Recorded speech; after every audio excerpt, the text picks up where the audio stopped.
step back into the hidden world of the medieval brothel, where men sought desire, secrecy, and companionship behind lantern-lit doors.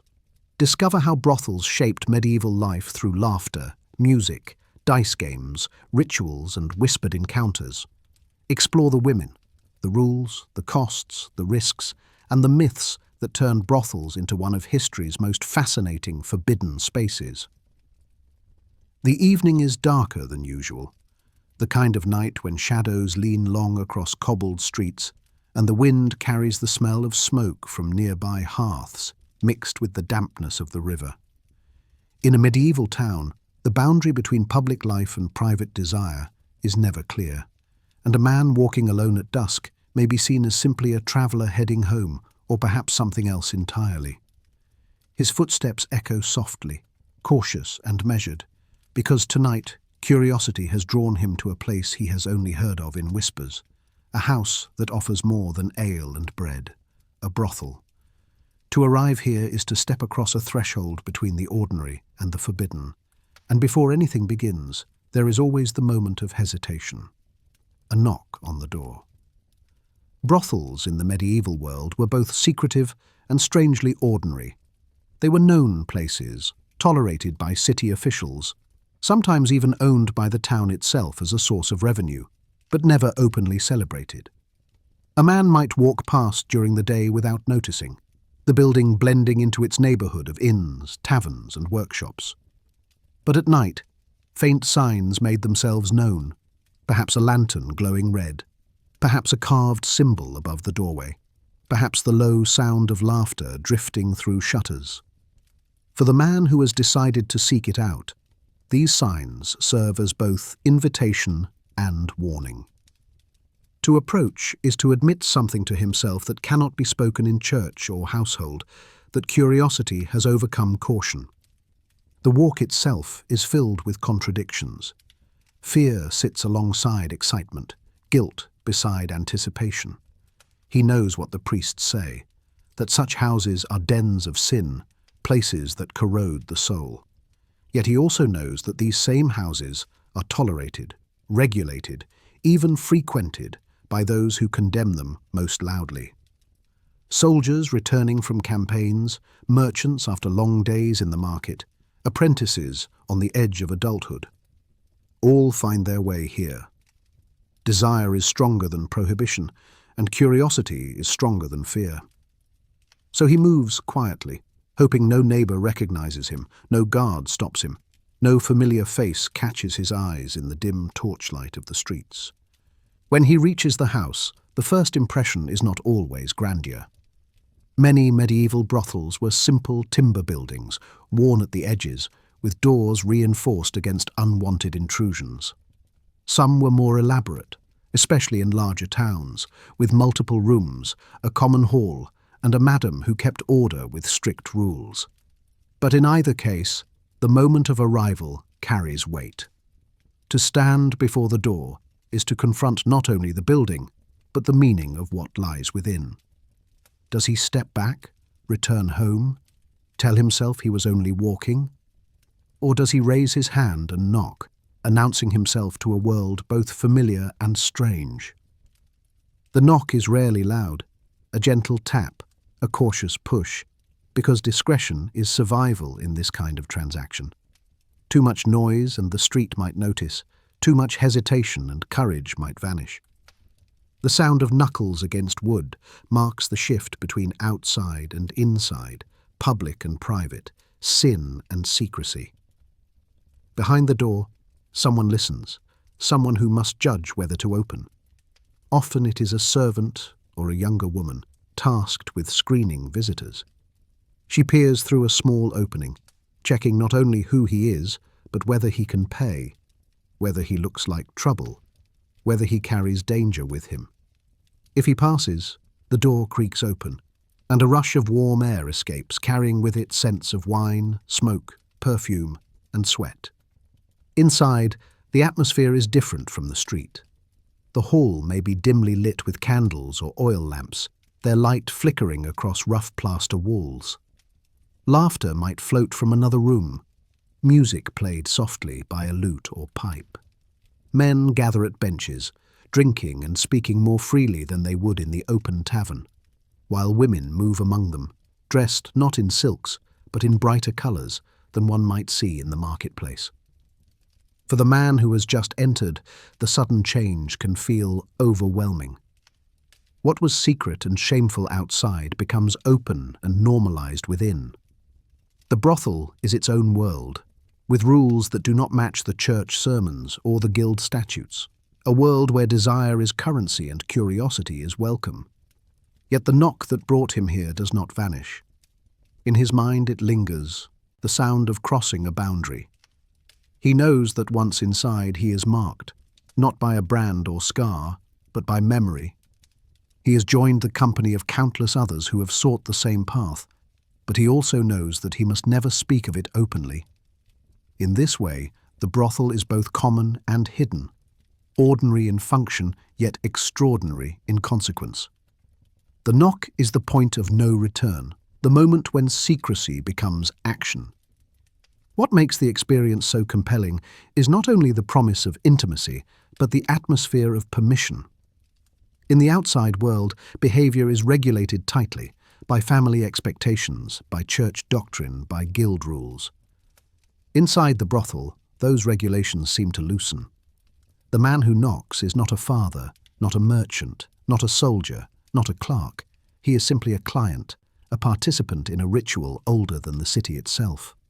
The women who greet him are not merely servants of the house, but guides into that ritual, playing roles of comfort, seduction, or companionship. The knock, then, is not only the beginning of an encounter, but the shedding of an identity, a temporary suspension of the roles he must play outside. But the knock also carries danger. Behind the laughter and candlelight lies the risk of disease, the chance of theft, the possibility of entanglement with the law. Authorities may tolerate brothels, but tolerance can shift quickly into punishment when morality demands a show of force. A raid could turn the evening into humiliation, his name recorded, his reputation damaged.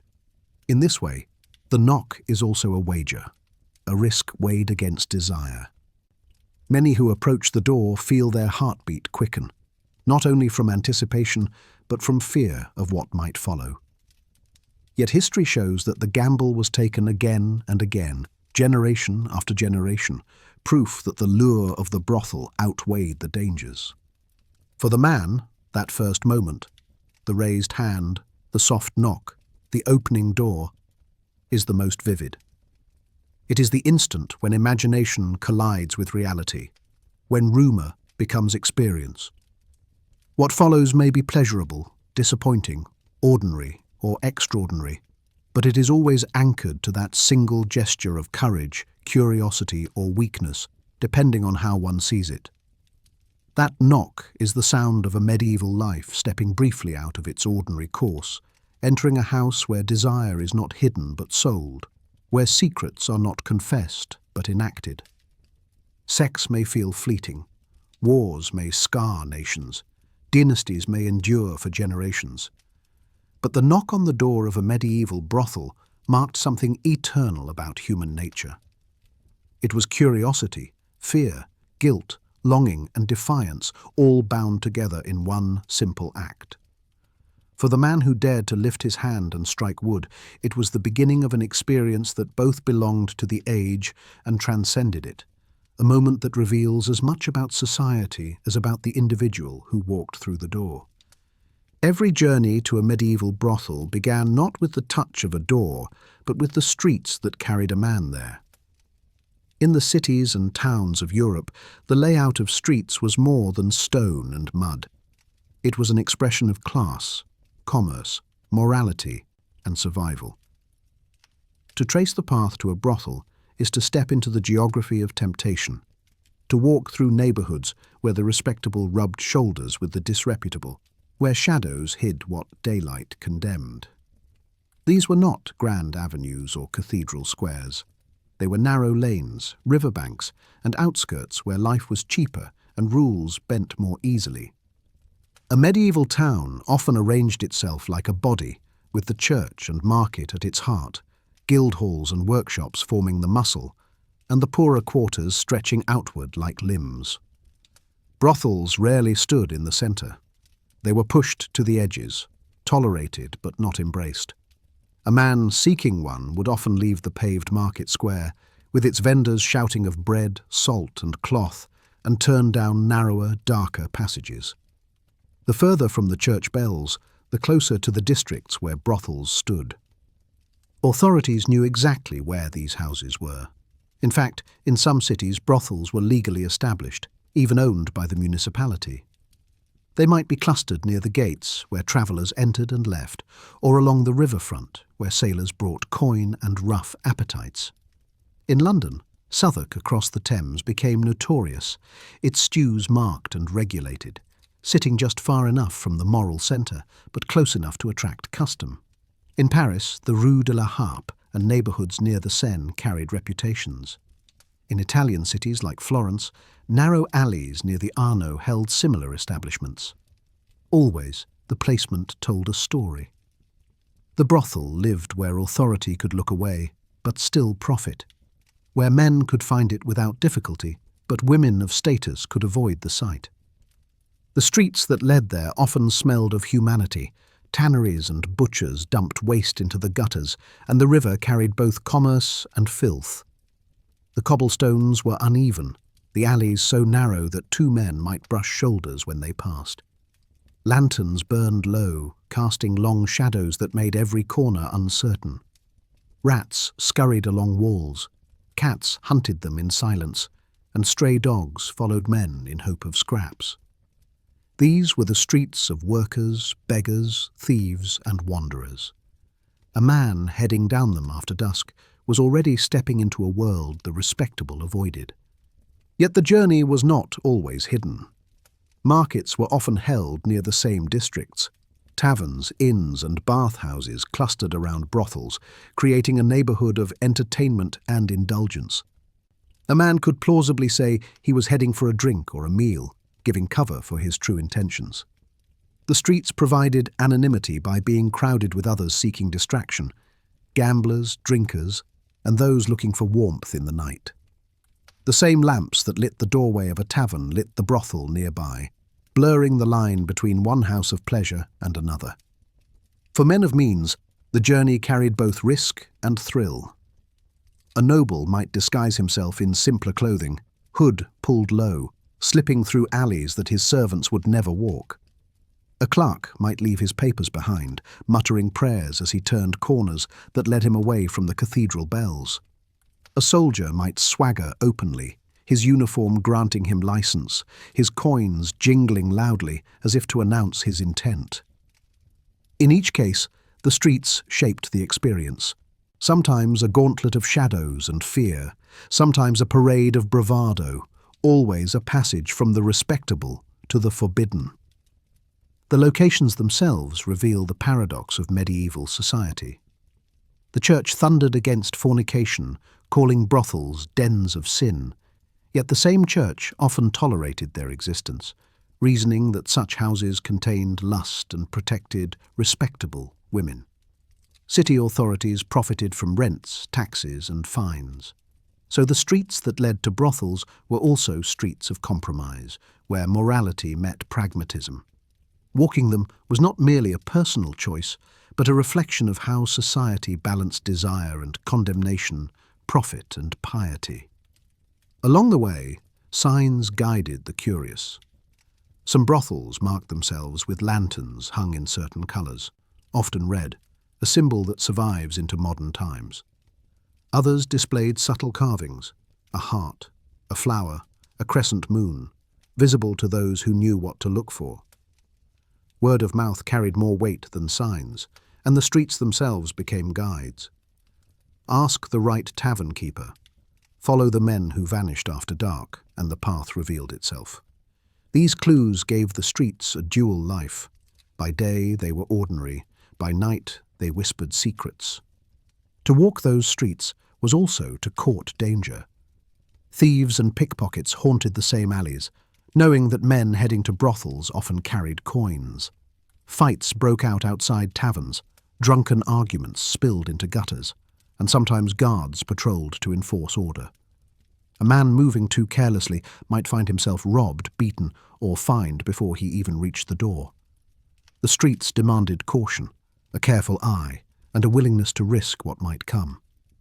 For some, that risk was part of the attraction, the sense that pleasure waited just beyond danger.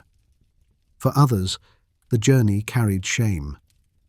Some men pulled their cloaks tightly around them, heads bowed, praying no one would recognize them. They walked quickly, hearts pounding, as though chased by the judgment of their neighbors. In small towns, where everyone knew one another, secrecy was nearly impossible.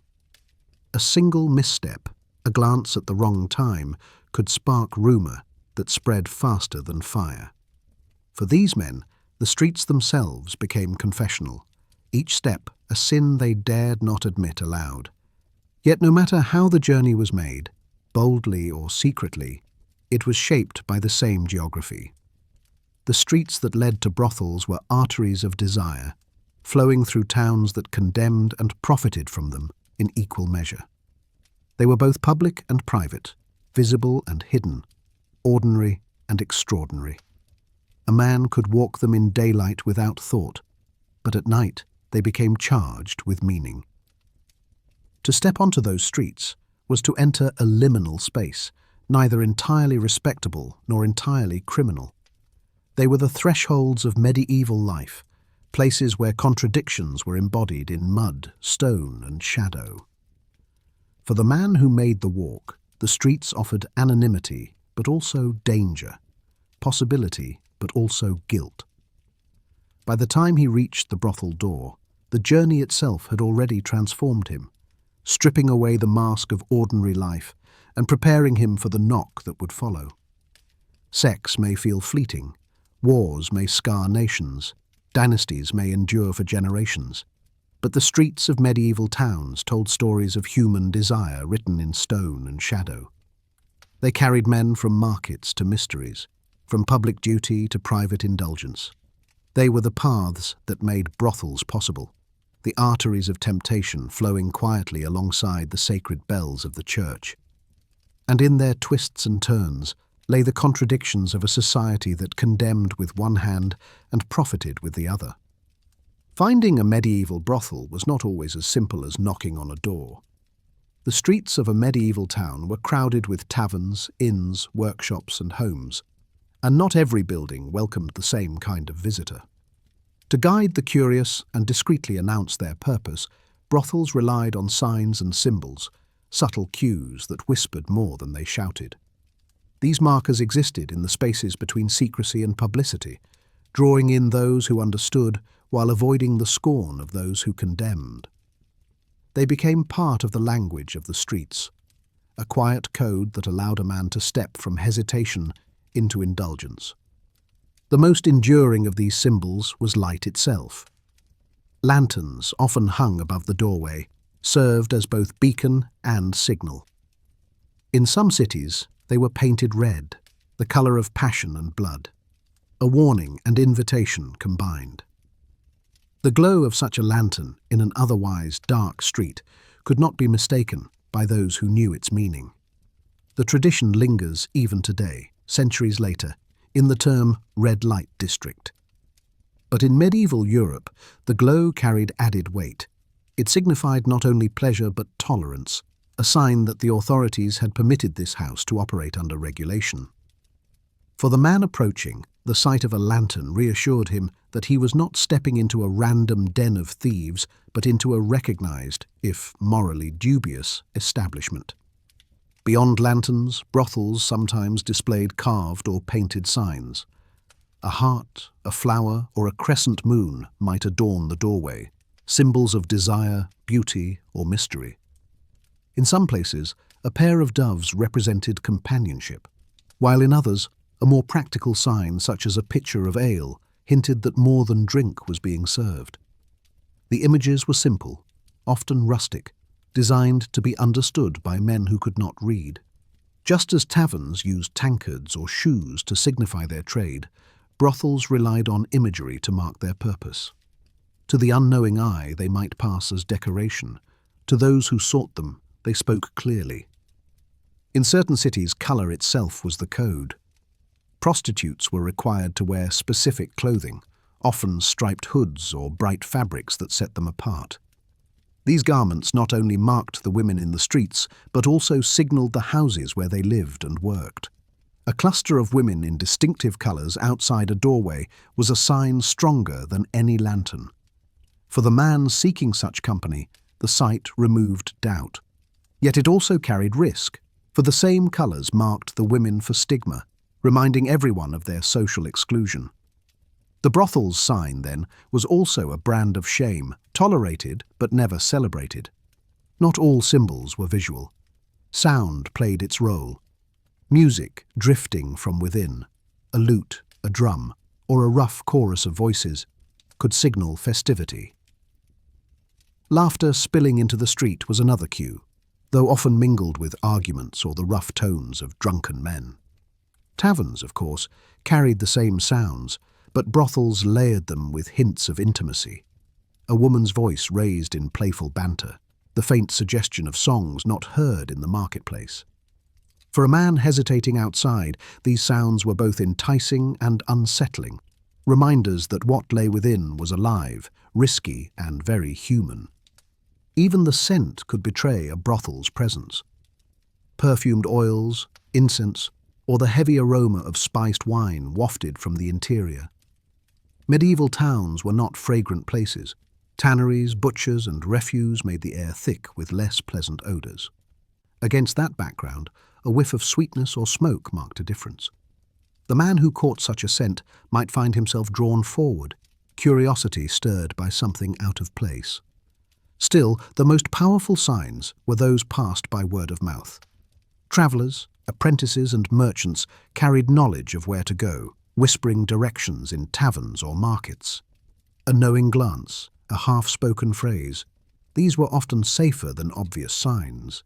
In small towns, everyone knew without needing symbols. In larger cities, the code of whispers filled the gap. The streets themselves became maps of reputation, and the brothels thrived not on open advertisement, but on the quiet certainty that those who sought them would find them. For authorities, these signs were a double-edged sword, too blatant, and they risked public scandal, too hidden, and the houses might slip out of control. Many cities regulated how brothels could mark themselves, sometimes requiring lanterns or distinctive paint, sometimes forbidding ornament entirely. The tension between visibility and invisibility was constant. Brothels were tolerated as necessary evils, but they could never be celebrated as legitimate businesses. Their signs had to strike a delicate balance, enough to guide clients, not enough to draw outrage. For the men who followed them, the symbols carried emotional weight. To approach a lantern glowing red was to admit intent. To step toward a door marked with a carved flower was to abandon plausible deniability. Each symbol stripped away excuses, leaving only choice. This is why many men walked the streets several times before entering, circling past the signs as if testing their courage. The symbols were both magnets and barriers, drawing them closer, but also reminding them of the moral line they were about to cross. The experience of recognizing these signs was itself part of the ritual. Imagine the man walking through dim alleys, heart racing, eyes scanning. He sees a lantern burning more brightly than the rest, hears music through shuttered windows, notices a group of women wearing striped hoods. His body reacts before his mind can settle. Desire quickens, fear rises, shame presses. The symbols speak to him directly, bypassing argument. They promise something forbidden, something alive, something he has only heard whispered. In this way, the signs of the brothel were not just markers of place. They were instruments of temptation. But there was also safety in them. To know the code was to belong to a fraternity of knowledge. Men could share it quietly, a bond between those who had crossed the same threshold. The lantern, the flower, the music. These became markers of identity, hints that linked client to client. In a world where so much was public, This shared knowledge created a kind of secret brotherhood, invisible yet real. The signs were more than directions. They were symbols of membership in a hidden community.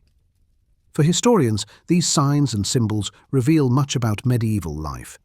They show how societies managed contradiction, how they condemned sin while guiding men to it, how they concealed what they could not eradicate. They also show the ingenuity of human desire, always finding ways to express itself even under restriction. A lantern, a flower, a colour, a sound. All these small details carried vast meaning, shaping choices and memories for countless men across centuries. Sex may feel fleeting, wars may scar nations, dynasties may endure for generations, but the signs of medieval brothels tell us something enduring about human life.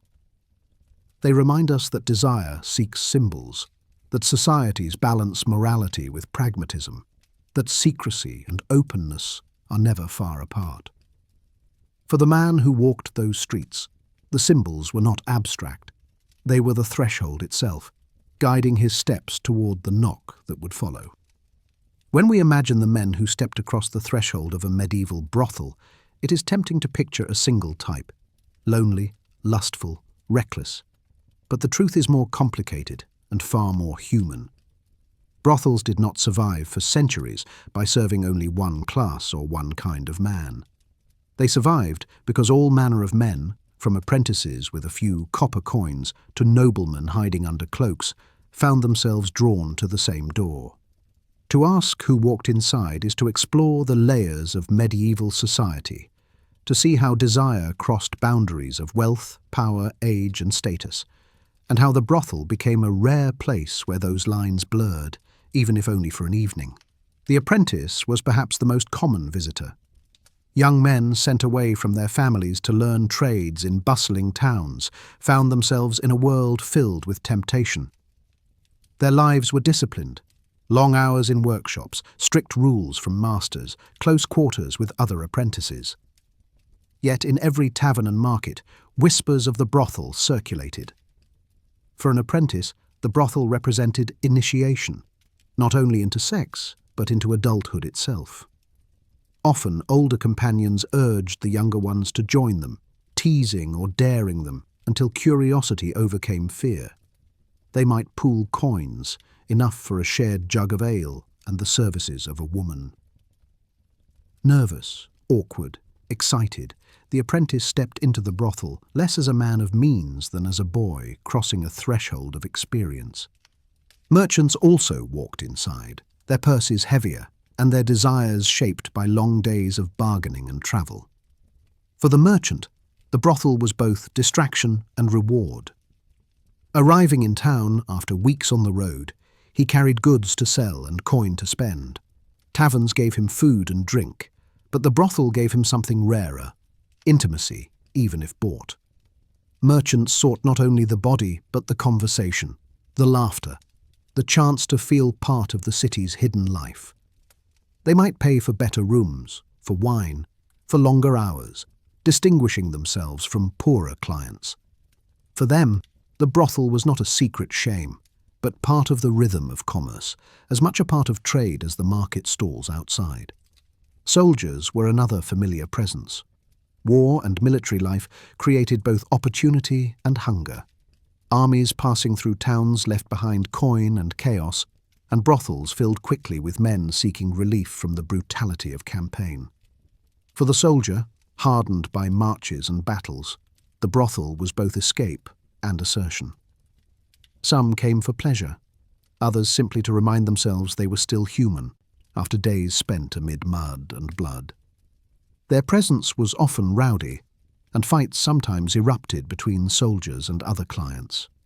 Yet the brothel could not survive without them.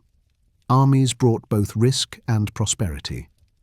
A soldier's knock on the door was heavier, less hesitant, as though defiance carried him through. Clerks, students, and men of letters also found their way in, though their reputations demanded caution. Universities in cities like Paris or Bologna were filled with young men sent by families to study, many of them far from home, with limited supervision.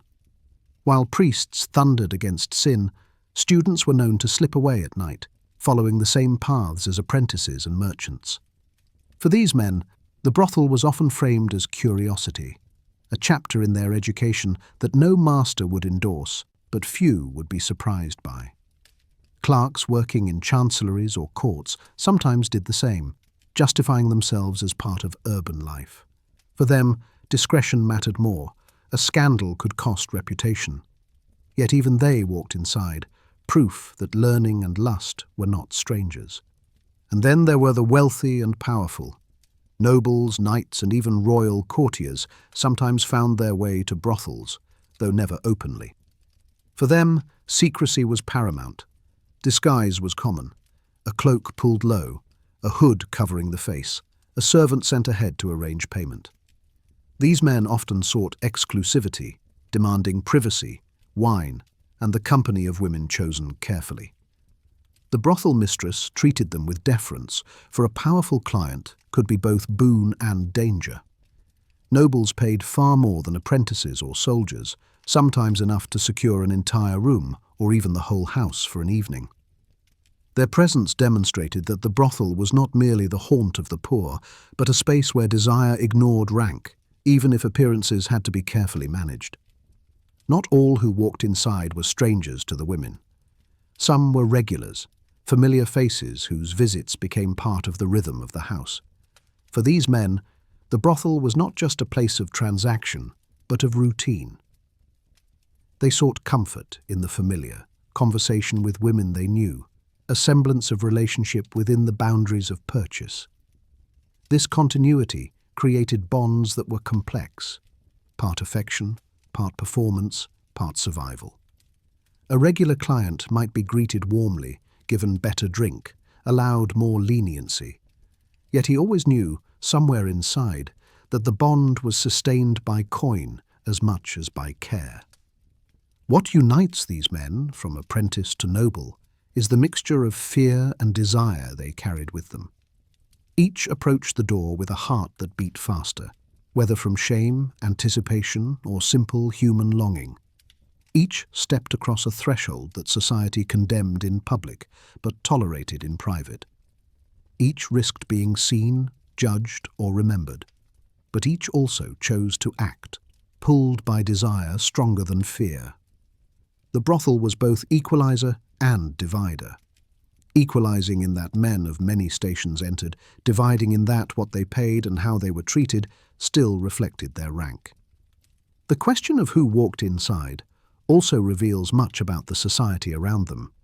It shows that desire did not belong to one class but to all, that morality bent when confronted with reality, that even those who spoke most loudly of sin could not erase the footprints leading to the brothel door. It also shows that men used the brothel for more than pleasure.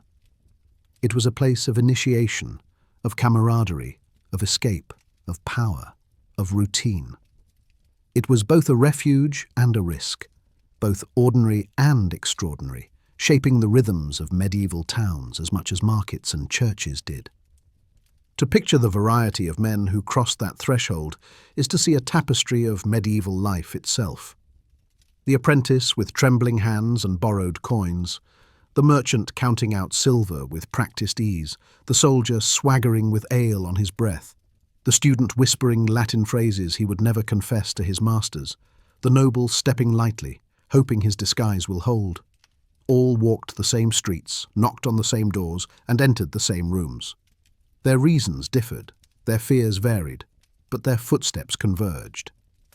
Sex may feel fleeting, wars may scar nations, dynasties may endure for generations, but the question of who walked into medieval brothels reveals something enduring about humanity. It shows that desire crosses class, that secrecy is both burden and bond, that men of every rank found themselves drawn to the same door. And in their footsteps, we glimpse not only the hidden life of the medieval town, but the universality of human longing that history, morality, and status could never fully contain. Every medieval brothel was more than a building filled with laughter and desire. It was also an institution shaped by rules, regulations, and boundaries. Behind the flicker of candlelight and the murmur of music lay an invisible scaffolding of control, a system designed to protect order, manage behavior, and ensure that the business of pleasure remained tolerable to society and profitable to those who ran it. For the man stepping inside, his evening did not unfold freely but within a carefully managed framework, as strict in its way as any guild or monastery. The rules of the house governed everything, from the moment he crossed the threshold to the hour he returned to the streets, and they reveal as much about the values of the medieval world as the pleasures themselves. City governments across Europe walked a fine line. On the one hand, priests thundered against fornication, calling brothels houses of sin, dangerous to both soul and body. On the other hand, civic leaders recognized the reality of human desire and the risks of ignoring it. By tolerating and even regulating brothels, they hoped to protect respectable women, contain disorder, and generate revenue. In many towns, brothels were officially licensed. Authorities dictated where they could operate, who could run them, and how they could function. These rules were not always followed, but they provided a framework that made the existence of brothels paradoxically legal and illicit at the same time. The first rule was location. Brothels were pushed to certain districts, often near rivers, city gates, or designated streets. In London, Southwark across the Thames was famous for its stews, placed outside the city's strict jurisdiction, but close enough for business. In Paris, certain lanes along the Seine were notorious. In Florence and Venice, officials zoned brothels into marginal neighborhoods. The message was clear. Such places could exist, but they must not contaminate the heart of civic life. A man seeking them knew exactly where to go, guided as much by law as by lanterns. Inside the brothel, the rules continued. The brothel mistress, sometimes called the abbess of the house, was more than a hostess. She was both entrepreneur and enforcer, responsible for collecting payments, keeping order, and ensuring that neither her women nor her clients violated the fragile contract with the city. She might post lists of regulations or announce them in the hall. No weapons allowed inside, no fighting, no refusal to pay, no staying past curfew. Those who broke the rules risked being thrown out into the street or reported to the watch. The madam's authority was absolute within those walls, and her word carried more weight than any client's protests. For the women who worked there, rules shaped every aspect of life. Many cities required prostitutes to wear distinctive clothing, marking them as separate from respectable women. In some towns they wore striped hoods, in others yellow veils, in others brightly coloured dresses that set them apart. They were forbidden to enter churches or markets in these garments, confined to their own districts, and often fined if they disobeyed. The brothel itself enforced curfews, requiring the women to return by certain hours and forbidding them from wandering freely. Even their interactions with clients were regulated. How much could be charged, how long a man could stay, what could and could not be done. The women lived inside rules layered on top of rules, shaped by both civic decree and house discipline. For the men, the rules were simpler, but no less binding. Payment came first, often placed into the hands of the mistress before the client saw anything more than the common room. Coin was the standard, though barter was not unknown. Merchants might trade goods, soldiers might offer plunder, and farmers might bring grain. Once paid, the man was expected to follow house order. No violence against the women, no theft, no lingering beyond his allotted time. Drinking was permitted, but drunken disorder was not. Any violation risked punishment, ranging from ejection to fines imposed by the city. A brothel's survival depended on maintaining an illusion of order, even in a place built on indulgence. Curfews also governed the experience. Many cities required brothels to close by certain hours, often midnight or sooner. The idea was to prevent late-night disorder spilling into the streets. Men were expected to leave quietly, returning to their homes or inns before dawn. Guards sometimes patrolled to enforce these curfews, and houses caught breaking them could be shut down. For the client, this meant his evening was not endless. The rules of the house and of the city set limits on how long he could linger in the world of candlelight and laughter before he was returned to the silence of the street. Hygiene, too, was subject to rules, though imperfectly enforced. Authorities, aware of the dangers of disease, sometimes required brothels to maintain baths or employ physicians. In practice, cleanliness varied widely. Some houses kept water for washing, perfumed oils, or linens that were changed between clients. Others offered little more than straw and darkness. Still, the idea of regulation extended even here. Officials knew that unchecked disease could spread from brothel to city, and so they imposed rules that tried, however feebly, to contain the risk. For the man, these rules offered reassurance, however hollow, that his indulgence was not entirely reckless. Confession and morality also shaped the rules. While the church condemned brothels, some priests grudgingly accepted their existence, reasoning that they diverted lust from more respectable women.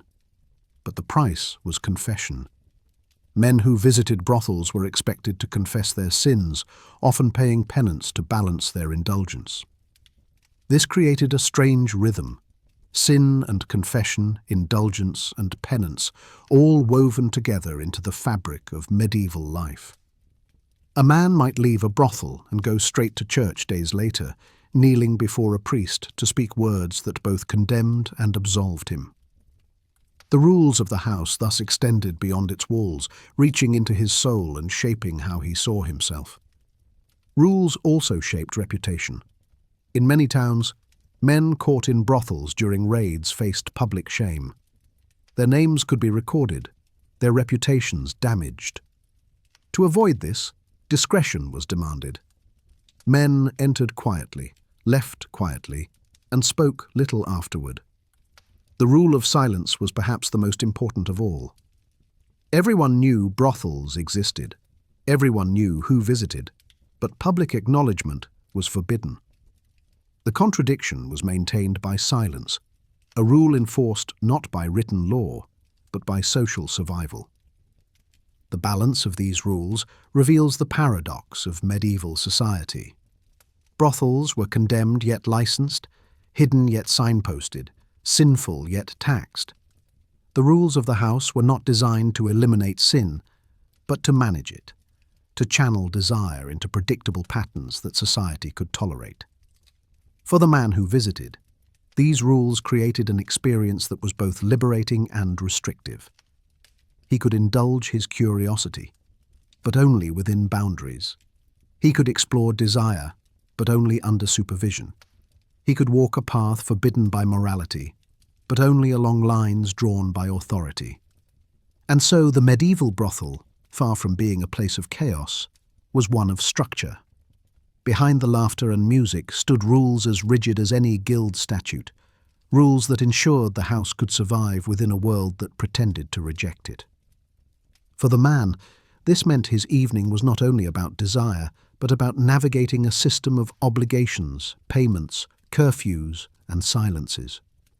What might have seemed wild or free was in fact carefully managed, ensuring that indulgence remained possible without undermining the fragile order of the town. Sex may feel fleeting, wars may scar nations, dynasties may endure for generations, but the rules of the medieval brothel reveal something constant about human society. They show that even in places built on indulgence, order must exist. They remind us that desire is always balanced by discipline, that freedom is always shaped by boundaries, and they tell us that the medieval brothel was not simply a house of pleasure, but a house of rules, where men entered seeking escape but found themselves, like everywhere else in their world, governed by law. Every brothel in the medieval world had its ruler, and it was not the clients who carried coins or the women who worked the rooms, but the woman who kept the books, held the keys, and made sure the house endured. She was the mistress, the abbess of sin, as some moralists called her. and she controlled the rhythm of the brothel with as much authority as any guild master or merchant prince. To step into her house was to step into her domain, where her voice decided who was welcomed, who was refused, and how every coin changed hands. Without her, no brothel could have survived. Her authority began at the door. The keeper of the keys was often the one who decided which men were allowed inside. She could size up a visitor in an instant, whether his purse was heavy enough, whether his mood was dangerous, whether his face might bring unwanted attention. A drunk soldier reeking of ale might be turned away for fear of a brawl. A nobleman in disguise might be ushered in quietly, offered privacy in exchange for discretion and silver. Even regulars knew they had to pass her judgment. The first barrier to pleasure was not a door or a lock, but her scrutiny, her assessment of whether a man was worth the risk. Once inside, the client entered a world she had crafted. The lighting, the scent of incense or wine, the arrangement of benches, the choice of music, all were deliberate. The madam knew that atmosphere sold as much as flesh. If a man felt at ease, he spent more freely. If the room seemed lively, he drank more, stayed longer, and returned sooner. She was part hostess, part business strategist, weaving an illusion that balanced indulgence with safety. In a town where reputation was fragile, her house had to feel enticing, but never so chaotic that it attracted official wrath. The keeper of the keys managed that balance like a tightrope walker, ensuring her business thrived without toppling. The women of the house answered to her. Some had arrived by choice, seeking coin or escape from harsher fates. Others had been sold into service or pressed by poverty. Whatever their path, once inside, they lived under her rules. She decided who worked which nights, who entertained which clients, and how payment was divided. In some towns, the law required a portion of every transaction to go to the city treasury. In others, it flowed directly into her strongbox before being distributed downward. She was accountant, disciplinarian, and protector all at once. If a client grew violent, she was expected to step in or call on guards. If a woman tried to leave, she determined whether debts allowed it. For many, she was both jailer and guardian, depending on the day. Her reputation extended beyond her walls. Town officials knew her by name, and some worked closely with her, ensuring taxes were paid and order maintained. Priests denounced her from pulpits, but some also tolerated her as a necessary figure in the balance between sin and order. Neighbors feared her influence, but relied on the stability she provided in a district that could otherwise descend into lawlessness. Even clients carried her name in whispers, speaking of her with a mixture of fear and respect. A good madam could keep a house open for decades. A careless one could bring ruin on herself and everyone inside. The keeper of the keys was also a negotiator. She dealt with clients who tried to cheat, with officials who threatened closure, with rivals who sought to undercut her. She bargained for food, drink, and clothing, supplying her house like any innkeeper. She sometimes arranged doctors or healers when disease spread, not always out of kindness, but to keep her business alive. In many ways, she was as much a businesswoman as any cloth merchant or brewer, but her trade carried stigma that forced her into constant negotiation with a world that disapproved even as it profited. Her strength lay in her ability to read people. She could tell when a client wanted laughter before intimacy, when another sought silence, when a third needed flattery. She knew when a young apprentice carried more nerves than coin, when a soldier carried danger in his eyes, when a noble needed secrecy above all. She instructed her women accordingly, matching personalities as carefully as merchandise. To her, every interaction was part of a larger system, designed to extract coin while protecting the fragile stability of her house. For the women, her role was complicated. Some feared her, resentful of her power to decide their fates. Others relied on her protection, grateful for her ability to keep order and shield them from the worst dangers of drunken men. She could be harsh, enforcing debts and rules, yet she could also be kind, offering food, clothing, or a moment of safety. She was a figure of contradiction, embodying both exploitation and care. In her hands, the brothel was not simply a place of transaction, but a household with its own hierarchy, its own loyalties and betrayals, its own small dramas played out night after night. For the man who visited, her presence was often invisible. He might glimpse her at the edge of the room, hear her voice settling disputes, or hand his coin to her before disappearing into a back chamber. But whether he noticed or not, his entire experience was shaped by her decisions. The woman who greeted him, the wine in his cup, the privacy of his room, the safety of his night, all these things flowed from her management. The keeper of the keys was like the conductor of an unseen symphony, orchestrating every detail to maintain the illusion of freedom within walls defined by rules. She also lived with risk. A single violent brawl could bring the guards crashing through her door. A single outbreak of disease could decimate her business.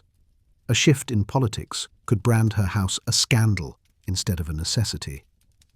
Her survival depended on constant vigilance, constant adaptation. Some succeeded and grew wealthy, leaving behind property, influence, and even families of their own. Others failed, ending in prison or poverty. But for all, the role demanded sharpness, resilience, and an unflinching ability to navigate contradiction. In literature and records, she often appears as both villain and heroine. Moralists painted her as a corrupter, dragging men into sin. Officials described her as a manager of vice, useful but tainted. Chronicles hint at her wit, her cunning, her ability to outthink men who underestimated her. She was rarely acknowledged as a businesswoman, but she functioned as one nonetheless. She built networks, managed labor, and balanced books, all while walking the thin line between tolerance and condemnation. The title, Keeper of the Keys, was more than metaphor. She literally held the keys to the rooms, the strongbox, the doors. She controlled access to pleasure, to safety, to the life inside those walls. In a world where women often had little power outside the home, the brothel mistress carved a space where her authority was absolute. However compromised, however stigmatized, she ruled in her own right. The men who walked through her doors entered not only a house of desire, but her kingdom, shaped by her rules and protected by her vigilance. Sex may feel fleeting, wars may scar nations, dynasties may endure for generations, but the figure of the brothel mistress tells us something timeless about power. She reminds us that even in places condemned by morality, order requires leadership. She shows that commerce, however stigmatized, demands strategy and discipline.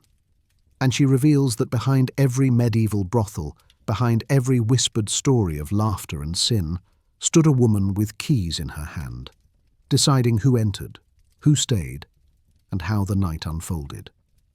The first moments inside a medieval brothel were unlike any other experience in a man's life. For days or weeks, he might have imagined what lay behind the guarded door. Whispered stories passed among apprentices in the market, rumours traded in taverns, warnings shouted from pulpits. Yet the reality of stepping across the threshold was always sharper, more immediate, more overwhelming than anticipation could prepare him for. A brothel was not simply a room where business took place. It was a world deliberately designed to unsettle and seduce, to blur the line between ordinary life and something hidden, dangerous, and thrilling. The first sensation was warmth. Outside, medieval towns were damp and cold, the streets filled with drafts, mud, and the smell of animals. Inside, heat from fires and bodies struck the visitor at once. The air smelled of wood smoke mixed with something sweeter. Wine, spiced food, perfume, or oils burned to mask less pleasant odours. It was not the clean fragrance of a noble hall, but an earthy, heavy scent that clung to the nose and skin. For many men, this mixture was intoxicating, a signal that they had left behind the ordinary world of guild rules and church bells. Light was the second impression. Brothels relied on candles and oil lamps, their flames flickering across plaster walls and timber beams. Shadows played in corners, creating an atmosphere both inviting and uncertain. Light was rarely bright enough to reveal every detail. Instead, it softened faces, blurred imperfections, and gave the illusion of intimacy. Drapes of fabric, sometimes faded, sometimes bright with dye, added colour to the room, catching the glow of the flames. A man accustomed to the stark lighting of workshops or the echoing gloom of churches found himself in an environment deliberately crafted to feel different. Half real, half dream. Sound filled the air, a layered symphony of voices, music, and movement. Laughter rang from one side of the room, raised voices argued over dice on another, and somewhere a lute or pipe played a tune both familiar and strange. The clatter of mugs on tables, the shuffle of feet on wooden floors, the murmur of conversations half heard, all combined into a rhythm that enveloped the visitor. It was not the disciplined silence of a monastery, nor the orderly chatter of a marketplace. It was looser, rougher, alive with the hum of people stepping briefly outside the rules of ordinary life. And then there were the women, the central figures of the house. They did not stand quietly in corners, but moved through the hall, greeting clients, laughing with companions, pouring wine, or leaning close to speak into men's ears.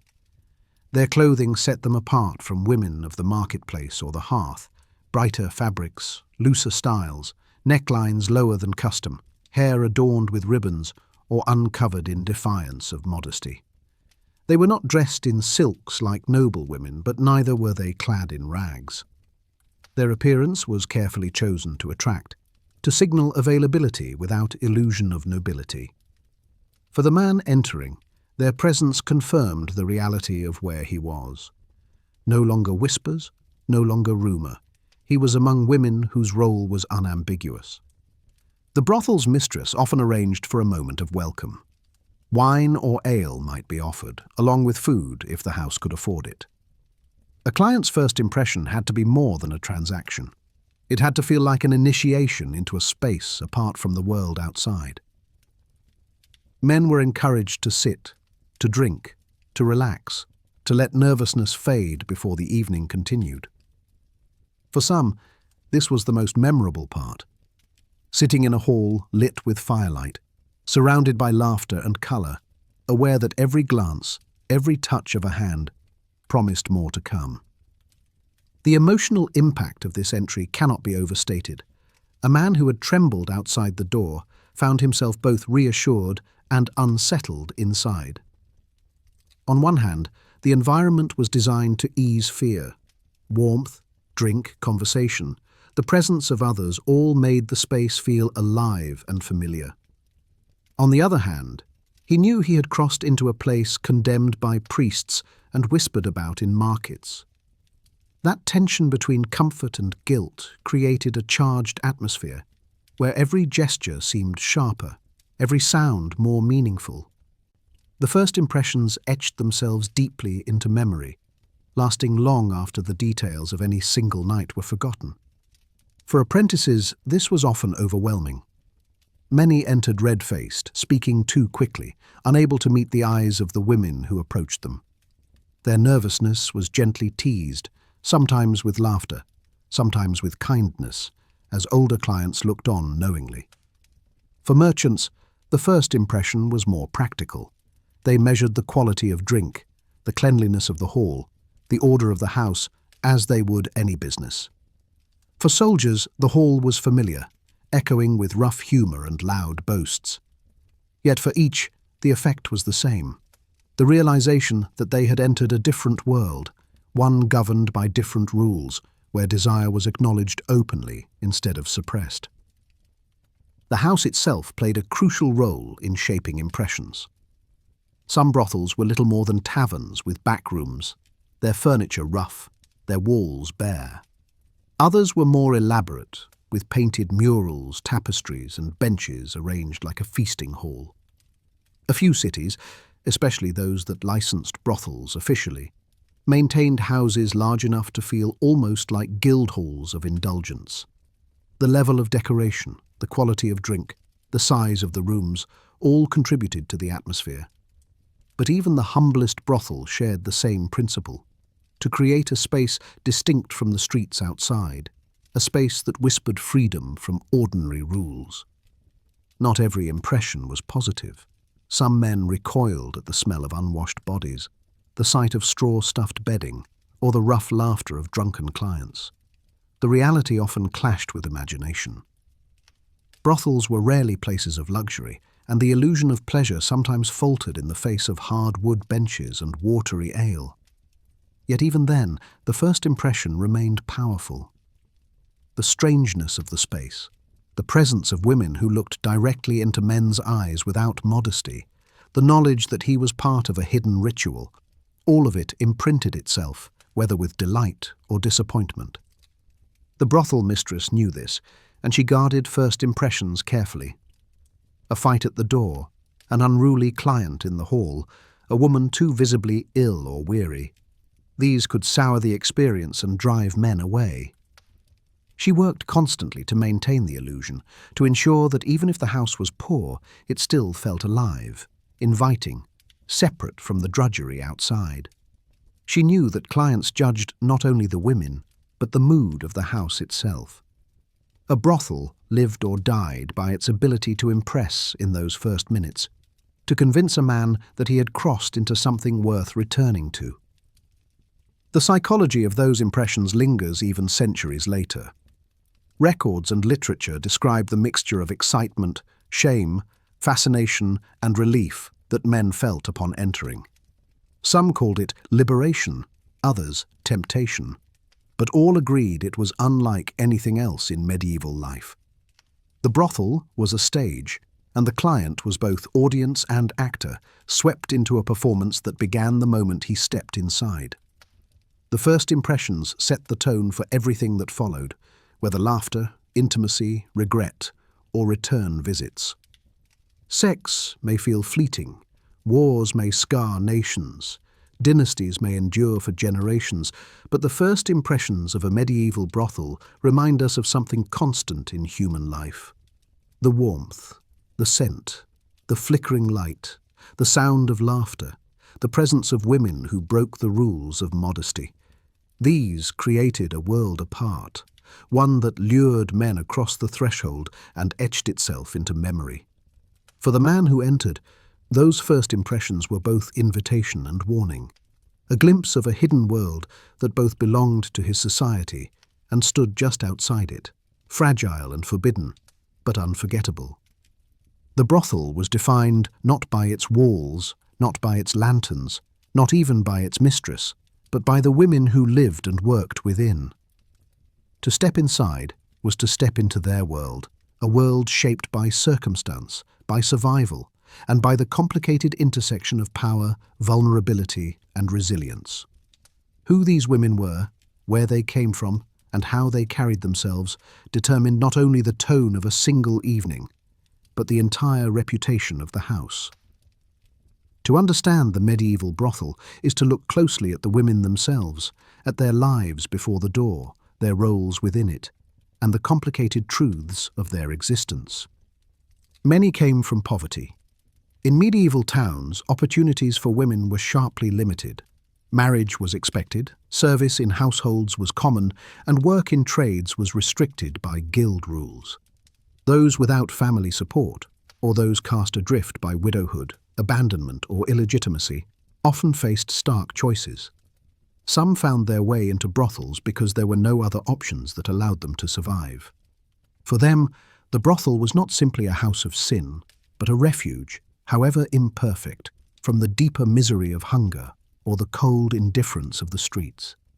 It offered food, a roof, and some measure of protection, even if it came with stigma. Others entered through coercion. In some cases, parents or guardians sold daughters into service when debts pressed too heavily. In others, traffickers promised work as servants or seamstresses, only for the reality to turn out darker. War, famine, and displacement also swelled the numbers. Women captured or uprooted by conflict sometimes found themselves funneled into houses of pleasure far from their homes. While city authorities occasionally tried to regulate against outright slavery, the line between choice and compulsion was blurred, and many lives inside the brothel began not with decision, but with desperation. There were also women who chose the life with open eyes, though their reasons were pragmatic rather than romantic. Compared to washing laundry for endless hours by a river or bending over fields for meagre coin, the brothel could offer more income in less time. Some women used the trade strategically, saving to buy freedom, to support families, or even to fund dowries that might allow them to marry respectably later. For them, the brothel was not a permanent identity, but a chapter, a period of survival and accumulation before moving on. These stories complicate the image of helplessness, showing that some women navigated the system with sharpness, making the best of circumstances in which society gave them little room. The women themselves were as diverse as the men who visited. Some were young, barely into adulthood, their faces still marked by the innocence of youth. Others were older, hardened by years of work, their voices sharp, their humour biting. Some came from rural villages, their speech filled with accents of the countryside. Others were city-born, familiar with the slang of the streets and the rhythms of urban life. Together, they formed a community within the brothel, bound by necessity and circumstance, yet divided by personality, background and experience. Their appearance was carefully managed. Clothing was brighter than what most women of the market wore. Dresses in reds, blues or yellows, often demanded by law to set them apart from respectable women. Some wore striped hoods or distinctive veils, marks of their trade. Jewellery, when it appeared, was often cheap, but glittering in candlelight. Hair might be uncovered, a sign of availability, adorned with ribbons or left loose to frame the face. The goal was not to mimic nobility, but to create an aura of openness, to present themselves as women who broke with the modesty expected elsewhere.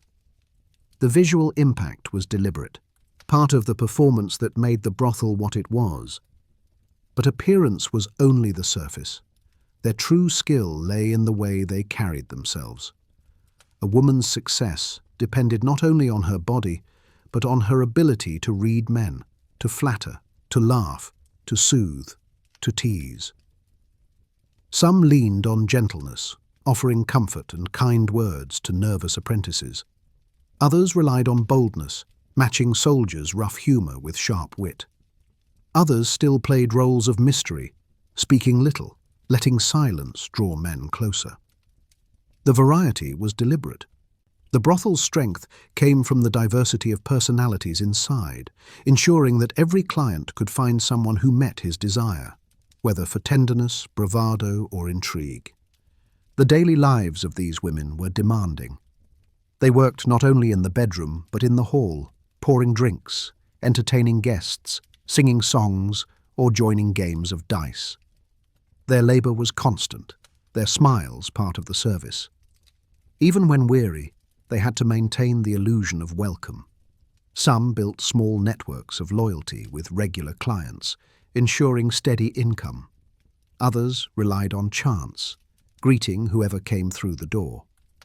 Competition among them was real, sometimes breeding rivalries, sometimes forging friendships. The brothel was both workplace and household, filled with the dynamics of cooperation and conflict. Disease haunted their lives. Despite rules demanding baths or inspections, infections spread easily, leaving scars both physical and social. Some women lived only a few years in the trade before sickness took them. Others endured longer, adapting with resilience.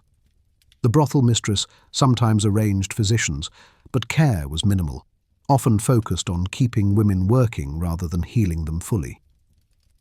Yet even in the face of illness, many women carried themselves with spirit, determined to survive in a world that gave them little mercy.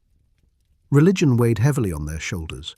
Priests condemned them, sermons thundered against their sin, and confessions demanded endless penance. Some women internalized this shame, seeing themselves as fallen and unworthy. Others resisted, framing their work as service that protected good women from harassment or kept peace in the city. Some even sought spiritual solace, praying in private, clinging to relics or saints for protection, knowing the church might never absolve them fully. The tension between faith and survival was part of their daily existence, shaping how they saw themselves and how they endured. Despite hardship, these women were not voiceless. Songs, poems, and even court records reveal their sharp tongues and clever defenses. They mocked clients who boasted too much, teased apprentices who blushed too easily, and spoke back to officials when pressed. Their laughter, sometimes forced, sometimes genuine, was part of the soundscape of the brothel. They created moments of joy amid routine, building resilience through humor, companionship, and small acts of defiance. Even within constraint, they carved out slivers of identity that were theirs alone. For the men who visited, these women were both individuals and symbols. To the apprentice, they were teachers. To the merchant, they were companions. To the soldier, they were relief. To the noble, they were secrets kept in shadow. Yet for themselves, they were workers surviving in a harsh system, women whose choices were shaped by poverty, coercion, or pragmatism, but who nonetheless carried the brothel on their shoulders. Without them, the lanterns would darken, the music would fade, and the building would return to silence. The truth of who they were resists easy categorization. They were neither wholly victims nor wholly free agents, neither entirely condemned nor entirely accepted. They existed in the grey zones of medieval society, tolerated yet stigmatized, necessary yet despised. Their lives reveal not only the functioning of brothels, but the contradictions of a world that condemned desire publicly while accommodating it privately. Sex may feel fleeting, wars may scar nations, dynasties may endure for generations, but the women of medieval brothels remind us of the complexity of human survival.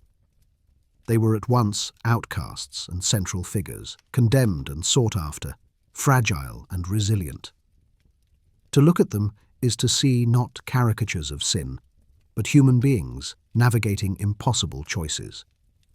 They gave the brothel its life, its laughter, its sorrow, and its endurance. And through their presence, they left an imprint on the hidden history of medieval towns, a reminder that the story of the brothel was, above all, their story. The first steps inside a medieval brothel did not immediately lead to intimacy. Before the curtains were drawn and doors closed, there were rituals of welcome, carefully shaped moments designed to ease nerves, stir anticipation, and transform the man at the threshold from stranger into participant. These rituals were not accidental. They were crafted through long practice, blending hospitality, performance, and seduction into a pattern that was as important as the act itself. For the men who came, this stage often lingered in memory, a mixture of warmth, laughter, and nervous energy that made the brothel less a transaction and more an experience. The initial greeting usually began in the hall, the common room that served as the brothel's stage. A man might be offered a bench near the fire, a cup of ale, or a bowl of spiced wine.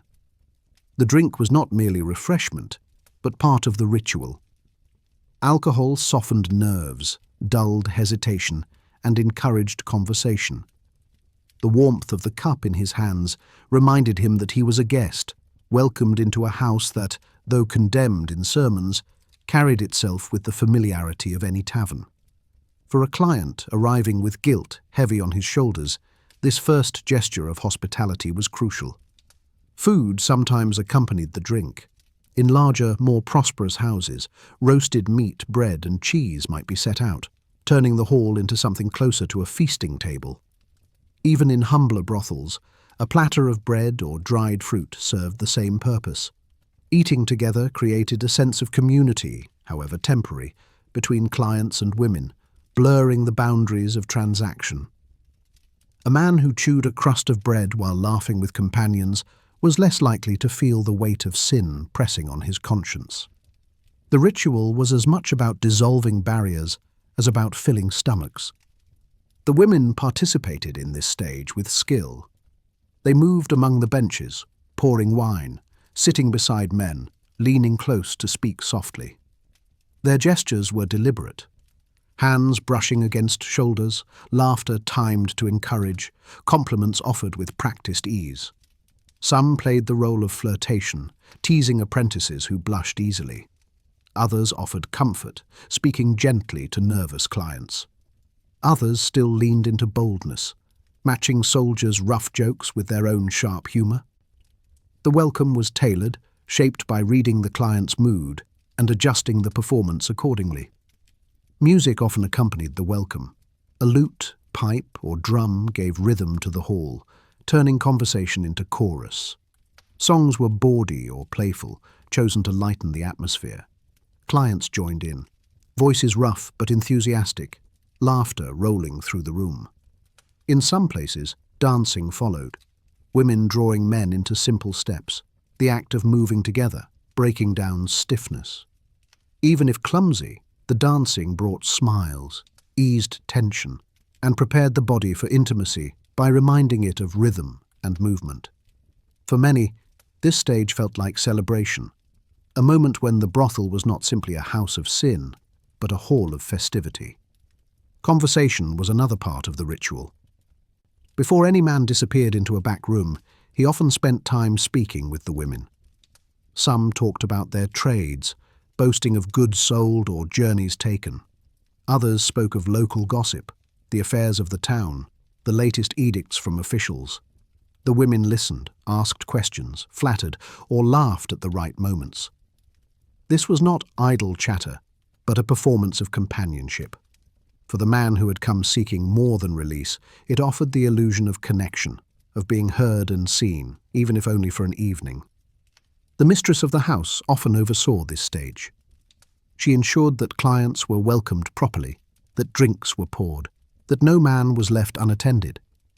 She watched from a distance, reading the mood of the hall, ready to step in if a dispute arose. Her presence was a reminder that while the rituals felt spontaneous, they were carefully managed. The brothel lived or died by first impressions, and the rituals of welcome were its most powerful tool. Not every client responded the same way. Some plunged eagerly into the atmosphere, drinking, laughing, and dancing without hesitation. Others sat stiffly, clutching cups, eyes darting nervously. The women adjusted accordingly, drawing out the shy with kindness, amplifying the bold with laughter. The goal was always the same: to transform hesitation into desire, guilt into anticipation, discomfort into comfort. By the time the rituals ended, most men felt ready to take the next step, their initial nerves dissolved by the mixture of drink, conversation, and carefully staged intimacy. The rituals also served a practical purpose. They gave women time to observe clients, to gauge their temperaments, to identify those who might be dangerous or those who might spend freely. They allowed the mistress to judge who should be paired with whom, to direct the flow of the evening strategically. They created a buffer between the chaos of the street and the intimacy of the chamber, ensuring that men entered not as intruders, but as participants in a shared performance. For the clients, these rituals left lasting impressions. An apprentice might remember forever the laughter of a woman who teased him as he spilled wine on himself. A merchant might recall the warmth of conversation that made him feel like more than a transaction. A soldier might remember the song that echoed long after he left. The rituals created memories that colored how men spoke of the brothel later, shaping its reputation and ensuring return visits. But beyond function, the rituals reveal something deeper about human need. Men did not come only for physical pleasure. They came for attention, for laughter, for the illusion of connection. The rituals of welcome provided these things, wrapping the transaction in a cloak of festivity and companionship. They transformed the brothel from a place of simple exchange into a place of temporary belonging, however fleeting. For historians, these rituals are crucial because they show how brothels operated not just as sites of sex, but as social centers. They were places where men gathered, drank, ate, talked, and celebrated, where women played roles that were as much about performance and conversation as about physicality. The rituals of welcome remind us that the medieval brothel was a stage of human interaction, built on the universal needs for warmth, laughter, and company. Sex may feel fleeting, wars may scar nations, dynasties may endure for generations, but the rituals of welcome in medieval brothels remind us of something eternal. Desire alone does not draw people together. It must be framed by laughter, eased by conversation, softened by music, and sweetened by drink. The first steps inside were not toward beds, but toward benches, not into silence, but into community. And in those rituals, men found the courage to set aside their hesitation, to surrender to an experience that was as much about being welcomed as about what followed. No medieval brothel could survive on whispers and lanterns alone. Behind the laughter and ritual of welcome lay a harder truth. Pleasure had a price. Every smile, every jug of ale, every moment behind a curtain was measured in coins, and the brothel was as much an economic engine as it was a house of intimacy. To step inside was to enter not only a world of shadows and desire, but also a marketplace where currency shaped every detail. The price of pleasure was not fixed. It varied by city, by house, by client, and by circumstance, but it always left its mark on both the men who paid and the women who received. For most clients, the price began the moment they crossed the threshold. Payment for entry was not universal, but in many towns, the brothel mistress required a fee simply to step into the hall. This was both a test of seriousness and a way to weed out troublemakers. A man unwilling to part with a few coppers at the door was unlikely to spend freely later. Those coins covered the wine, the firewood, and the upkeep of the house. For some men, even this small payment represented hesitation. Money that might feed a family instead offered to buy a seat at the edge of forbidden indulgence. Once inside, the true economy revealed itself. Prices for intimacy varied depending on the house, the woman, and the client's means. In poorer quarters, a single coin might suffice for a brief encounter, little more than the cost of a loaf of bread. In more prosperous brothels, several coins or even silver pieces might be demanded, especially for longer time or for wealthier patrons. Nobles and merchants were expected to pay more, both because they could and because the house's reputation relied on extracting as much as possible from the wealthy. Apprentices might pool resources, bargaining for the cheapest possibilities, while knights or courtiers could spend the equivalent of weeks of a craftsman's wages in a single night. Payment was not always straightforward. Some men offered goods instead of coin, grain from the countryside, fabric from workshops, wine from merchant stores, or even tools from their trades. The brothel mistress, shrewd and practical, accepted these barter payments, knowing she could resell or use them to supply the house. In this way, the brothel became part of the local economy, circulating goods as well as money. Records show transactions where a measure of wheat, a length of cloth, or even livestock were exchanged for nights of companionship.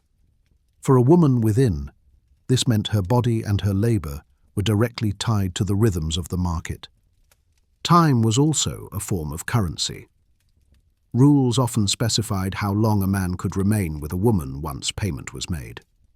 Some brothels enforced strict limits, an hourglass turned, a servant knocking on the door when sand ran out. Others were looser, allowing men to linger so long as new clients were not waiting. The measurement of time reminded clients that the brothel, for all its atmosphere of freedom, was a business. Desire was packaged into intervals, intimacy weighed against the clock, the bed itself rented like a stall in the market. The price of pleasure did not end with the encounter. Drinks, food and music all carried costs, and the house profited from every mug poured and every dice game played.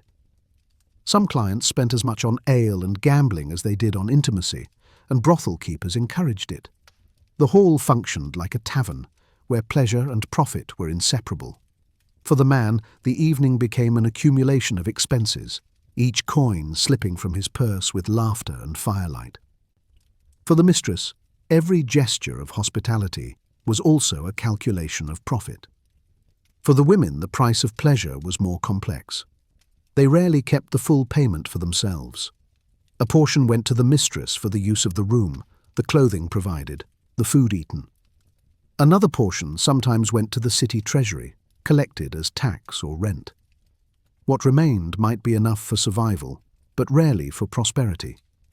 Some women managed to save, building small reserves that allowed them to leave the trade eventually. Others remained trapped in cycles of debt, their earnings swallowed by the costs of living within the house. For them, the price of pleasure was not only what men paid, but what they themselves sacrificed each night. Disease added another hidden cost. A client might pay coins for an evening, but leave with an infection that lingered long after the firelight faded. Medieval medicine struggled to treat such illnesses, and many carried the scars for life. The women bore the brunt of this cost, facing repeated exposure, weakened health, and shortened lives. The economy of the brothel was built not only on coin, but on bodies, and the wear on those bodies was part of the unspoken price. Moral cost also weighed heavily. Men who visited might kneel in confession days later, offering penance in coin or prayer. Priests sometimes imposed fines, donations to the church, or pilgrimages as spiritual repayment for indulgence. The cycle of spending extended beyond the brothel walls, as the price of pleasure included the cost of forgiveness. Some men accepted this as routine, balancing indulgence and penance like accounts in a ledger. Others carried guilt more deeply, their coins buying not only companionship but regret. For the women, the moral cost was harsher. Society branded them as sinners, excluded them from churches, markets, and guilds. They paid not only in labor but in reputation, their names whispered with contempt, their clothing marking them as outcasts. The price of pleasure for them was lifelong stigma, even if they left the trade. Marriage was often impossible, respectability forever denied. Their labor sustained households, fed children, and lined city coffers, but society repaid them with exclusion. And yet, the price of pleasure kept brothels alive for centuries. Despite guilt, disease, stigma, and risk, men continued to pay. They paid because desire outweighed fear, because companionship outweighed coin, because the human need for touch, laughter, and intimacy could not be erased by sermons or statutes. They paid because the rituals of welcome, the warmth of the hall, the glance of a woman across the room made the cost seem, for a moment, worth it. The economy of the brothel was not built on greed alone, but on the universal truth that human beings will always trade something, coin, goods, reputation, for moments of connection. Sex may feel fleeting, wars may scar nations, dynasties may endure for generations, but the price of pleasure in medieval brothels reveals something timeless about human life. It shows how intimacy is commodified, how desire becomes currency, how society balances condemnation with profit. It reminds us that behind every flicker of candlelight lay the sound of coins on wood, that every laugh was shadowed by payment, that pleasure and price were inseparable. For the men who paid and the women who labored, the brothel was never free. Its survival was built on coin, and its story is written as much in ledgers as in whispers. If the common hall was the stage of laughter and ritual, then the chambers beyond were the core of the medieval brothel, the places where privacy, however fragile, was promised to those who paid. For many clients, the moment of stepping away from the benches and music into the narrower passages of the house was when anticipation reached its sharpest point. Yet what they found varied widely. Some brothels offered little more than curtained corners with straw bedding, while others created chambers that, for an evening, mimicked the comfort of a noble guest room. The spaces themselves, the beds, the walls, the flickering light, all shaped the experience as surely as the women or the drink. The rooms of a medieval brothel were not uniform. In poorer quarters, privacy was barely more than a curtain hung across a wooden frame, thin fabric separating one couple from another, voices bleeding together through the gaps. Beds were often simple pallets of straw covered with rough cloth, sometimes with blankets provided, sometimes without. The straw carried the smell of use, mingling with candle smoke and the damp air of the house. For a nervous apprentice who had imagined a world of luxury, the reality could be startling, a reminder that fantasy had limits in the harshness of medieval life. In more established houses, the chambers showed greater effort.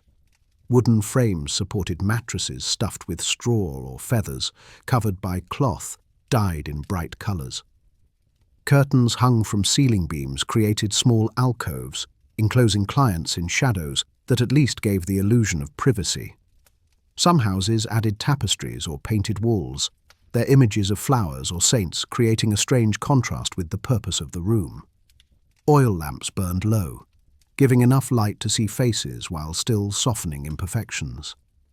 These details mattered. A merchant who spent generously expected surroundings that felt cleaner, safer, more carefully arranged. The highest-ranking brothels, often those under city license, sometimes offered chambers that rivaled inns. Here, clients might find proper beds with carved frames, feather mattresses, and multiple blankets. Pillows, a luxury in most medieval homes, were provided. Basins of water stood nearby for washing, and the air smelled of herbs or incense.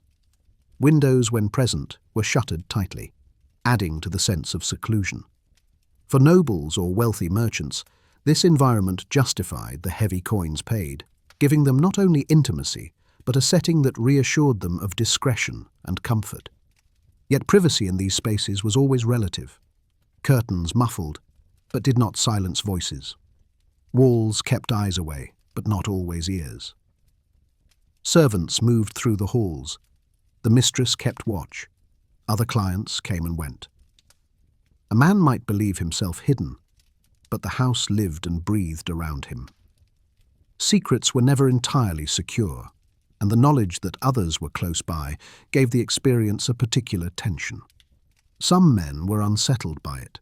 Others found it heightened the sense of forbidden indulgence. Privacy was promised, but never absolute, and that fragility shaped the atmosphere. The furniture of the rooms was simple but telling. A stool or small table often stood beside the bed, holding candles or cups. In some houses, jugs of water or wine were offered. The linens varied from rough and stained to surprisingly clean, depending on the mistress's discipline and resources. Some brothels prided themselves on providing fresh cloths, knowing it encouraged repeat visits. Others cared little, forcing clients to accept what was given. The women themselves often managed these spaces, arranging bedding, lighting candles, and creating as much comfort as the house allowed.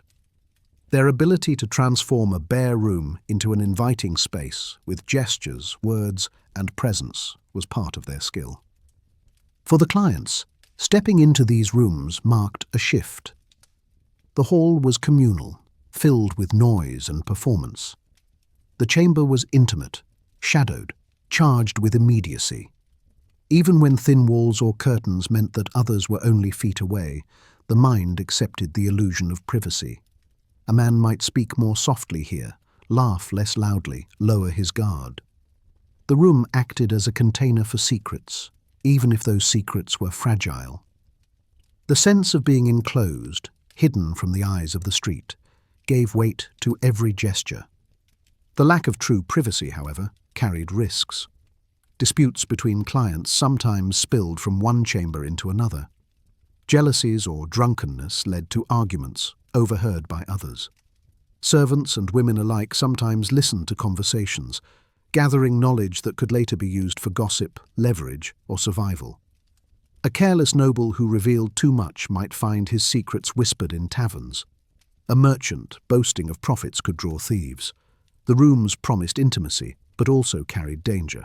for within their thin walls, words and deeds were never entirely contained. Despite these risks, men returned again and again. The promise of privacy, however thin, was powerful. In a medieval world where most lives were lived in public, families sharing single rooms, apprentices sleeping in crowded workshops, soldiers barracked together, the brothel chamber offered something rare, the chance to be alone, even if only in illusion. The curtain drawn, the candle flickering, the door latched. These gestures created a space where a man could believe himself unseen, unjudged, free to act without consequence. That belief mattered as much as the physical reality. For the women, these chambers were both workplace and prison. They spent long hours within them, repeating rituals night after night. Some decorated their spaces with personal touches, ribbons, trinkets, or bits of cloth, to make them feel less anonymous. Others treated the rooms as cages, places they endured until morning. The chamber was both stage and shelter, a place where they performed their roles, and also where they sought a measure of control, however limited. The walls that gave clients the illusion of privacy often gave women the boundaries of their own confinement. The economics of the rooms reinforced their importance. Brothel keepers often charged clients by the quality of the chamber. A simple curtain space cost little. A private room with a bed and basin cost much more. Wealthy clients paid for silence, space, and comfort, while the poor accepted noise and roughness. This hierarchy of rooms mirrored the hierarchy of medieval society, with privacy itself becoming a commodity, bought and sold alongside pleasure. The brothel thus reflected the broader truth of the medieval world. Even intimacy was stratified by wealth. Historians looking back at these spaces see more than beds and curtains. They see symbols of medieval attitudes toward the body, privacy and commerce. They see how society tolerated brothels not only as outlets for desire, but as businesses embedded in civic life. They see how privacy, something modern people often take for granted, was rare and precious, especially for the poor. The chambers of the brothel reveal how intimacy was constructed, managed, and sold, turning a universal human longing into a carefully controlled commodity. Sex may feel fleeting, wars may scar nations, dynasties may endure for generations, but the chambers of medieval brothels remind us of something enduring about human life. Privacy, however thin, however fragile, is a need as deep as hunger. Even a curtain in a noisy house can become a sanctuary if it allows a man to believe himself hidden. The beds, the walls, the flickering candles of those chambers shaped experiences that were never entirely secret, never entirely safe, but always charged with meaning. For those who stepped inside, they offered the illusion of a world apart, and sometimes that illusion was enough. No matter how carefully a brothel arranged its lanterns, curtains, and rituals of welcome, the question of hygiene and health was always present, lingering in the shadows like a ghost that refused to leave. To spend time in such a house was to risk not only gossip and shame, but also disease, infection, and the consequences of bodies colliding in ways that medicine of the time barely understood. The medieval brothel was both a place of warmth and a breeding ground for sickness, and this tension shaped the lives of clients, women, and keepers alike. To explore hygiene and health in this world is to confront both the limitations of medieval knowledge and the stubborn resilience of those who lived with those risks.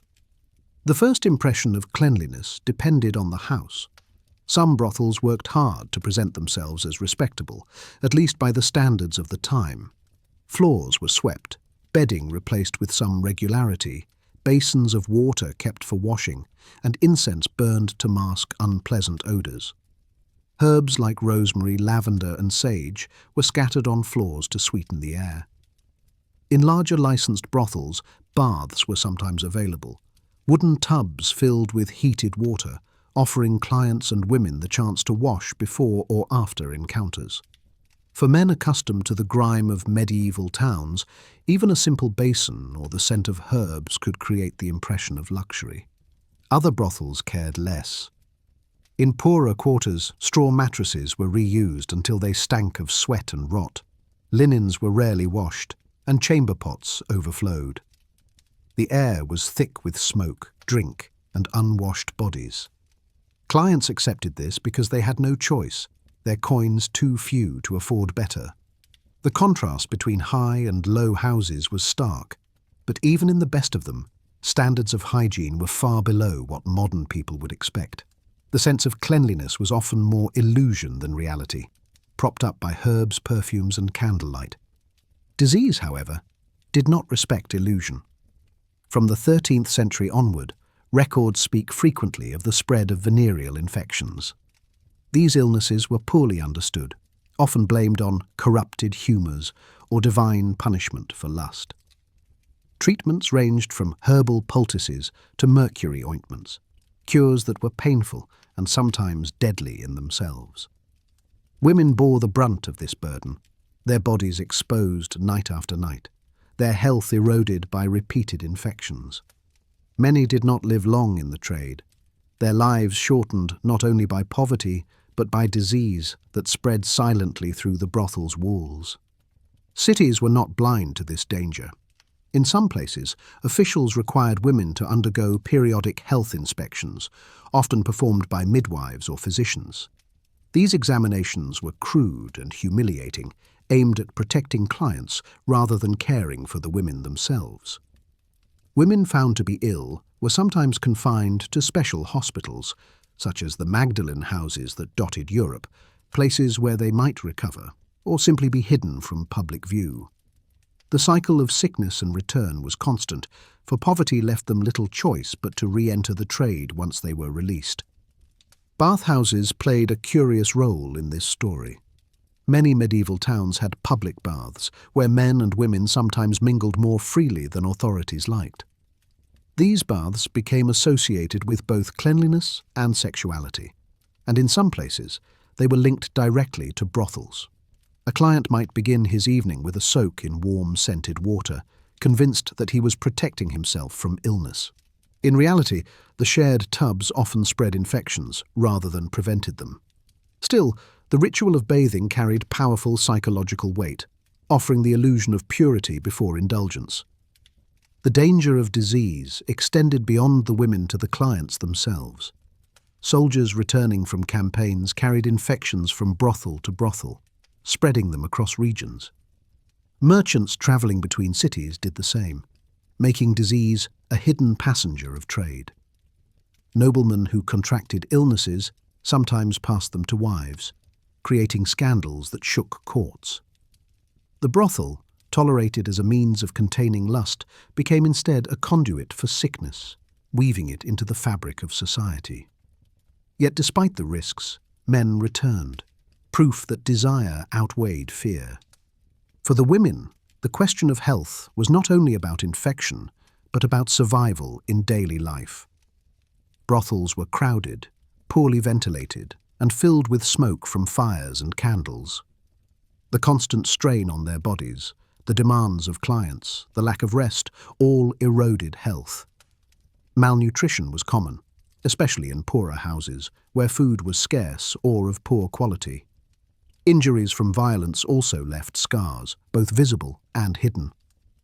Their resilience was remarkable, but it came at the cost of shortened lives. For many, the brothel was not only a place of work, but also a slow decline, endured with grim determination. Herbal remedies offered some relief. Women sometimes used mixtures of garlic, honey, vinegar, or plant extracts as antiseptics. They carried small pouches of herbs to ward off bad air, believing disease spread through miasma. Some experimented with primitive contraceptives, from sponges soaked in vinegar to herbal pessaries, though effectiveness was limited. These practices reveal both ingenuity and desperation, attempts to carve some control out of an environment stacked against them. The science was crude, but the will to survive was fierce. The moral dimension of health cannot be ignored.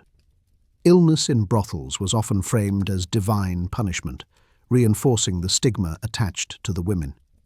Sermons warned that men who visited brothels would carry corruption in their bodies as well as their souls. Women who fell ill were seen not as victims of circumstance, but as proof of their own sinfulness. This moral judgment deepened their exclusion, making genuine medical care rare and sympathy rarer still.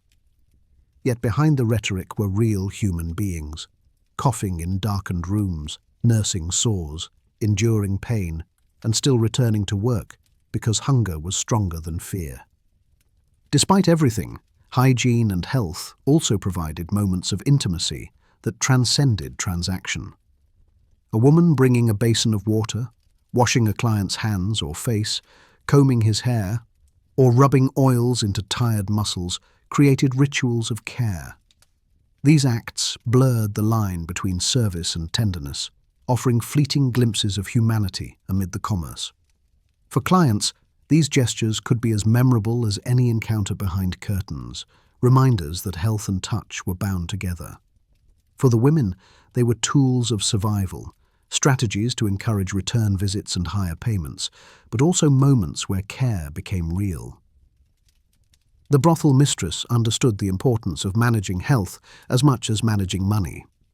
A house where women appeared visibly sick lost clients quickly. A reputation for disease could ruin business overnight. Some mistresses invested in baths, fresh linens and herbs, not out of charity, but out of necessity. Others ignored the problem until authorities intervened. The survival of the house depended on balancing illusion and reality, offering enough signs of cleanliness to reassure men while knowing that sickness could never be fully banished. Looking back, hygiene and health in medieval brothels reveal more than filth and infection. They show how societies grappled with contradictions, tolerating vice while fearing its consequences, condemning women while relying on their labor, pretending to regulate while leaving them vulnerable. They show the fragility of life in a world where medicine was weak and disease strong, but also the resilience of those who endured, adapting with herbs, rituals, and sheer willpower. Sex may feel fleeting, wars may scar nations, dynasties may endure for generations, but the question of hygiene and health in medieval brothels speaks to something eternal. Human beings seek connection, even in the face of risk. They create rituals of cleanliness, even when imperfect. They endure sickness with resilience when choices are few. The flicker of candles, the scent of herbs, the wash of water in a basin, all were attempts to make a dangerous world survivable. In those fragile acts of hygiene, we see both the limits of medieval life and the timeless human struggle to balance desire with survival. Every medieval brothel carried with it an invisible weight, heavier than coin or straw mattresses. That weight was morality, the constant presence of the church, of sermons, of sin, of the knowledge that every indulgence behind curtains echoed in the soul. Men did not walk into brothels as blank slates. They walked in with the teachings of priests ringing in their ears, with the fear of hellfire written into their imaginations, with the tension between desire and damnation pressing on their hearts. To understand the medieval brothel is to understand this tension, for the pleasure it offered was always shadowed by the language of sin. The church was unrelenting in its condemnation. From pulpits, priests thundered that fornication was a mortal sin, that lust pulled men away from God, that the women who sold themselves were instruments of the devil. Brothels were described as nests of corruption, their keepers damned, their clients doomed. Stories of Sodom and Gomorrah were repeated endlessly, reminding listeners of divine fire that consumed those who strayed. Saints and theologians spoke of chastity as the highest virtue, insisting that sex belonged only within marriage and only for procreation. Against this background, the man who slipped into a brothel carried not only a purse of coins, but a burden of guilt. And yet, the church's position was complicated. While sermons condemned brothels, many church leaders tolerated them in practice, seeing them as a lesser evil. Better, they argued, that men satisfy lust in contained houses than chase after married women, widows or nuns. This uneasy compromise created a paradox. Brothels were officially sinful, yet unofficially accepted. Cities even licensed them, collected taxes from them, and defended them as a form of social order. Men walking through their doors knew they were breaking divine law, but they also knew that authorities, even priests, often looked the other way. The tension between prohibition and tolerance was never resolved. It was lived out night after night in candlelit rooms. For the client, this tension manifested in emotion. An apprentice who blushed at the doorway did so not only from nerves but from the sense that he was committing a sin he might have to confess. A merchant might drink heavily, numbing his guilt with ale before seeking pleasure. A soldier might laugh loudly, drowning out the voice of his conscience with bravado. Each man carried into the brothel a dialogue between desire and morality, one voice urging indulgence, the other whispering warnings of eternal fire. The brothel was not just a house of pleasure, but a stage where these inner voices wrestled. Confession was the safety valve. Men who visited brothels often found themselves kneeling days later in the wooden booths of churches, whispering sins to priests. The act of confession allowed them to acknowledge their fault, receive penance, and return to the cycle again.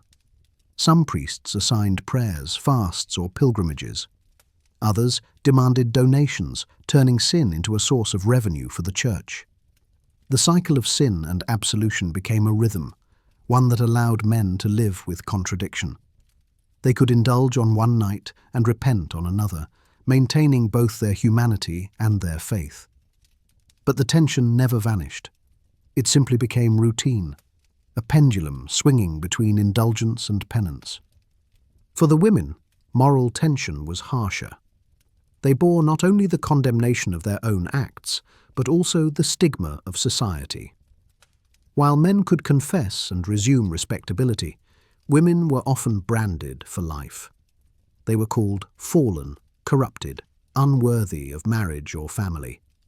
Sermons depicted them as temptresses, responsible for dragging men into sin.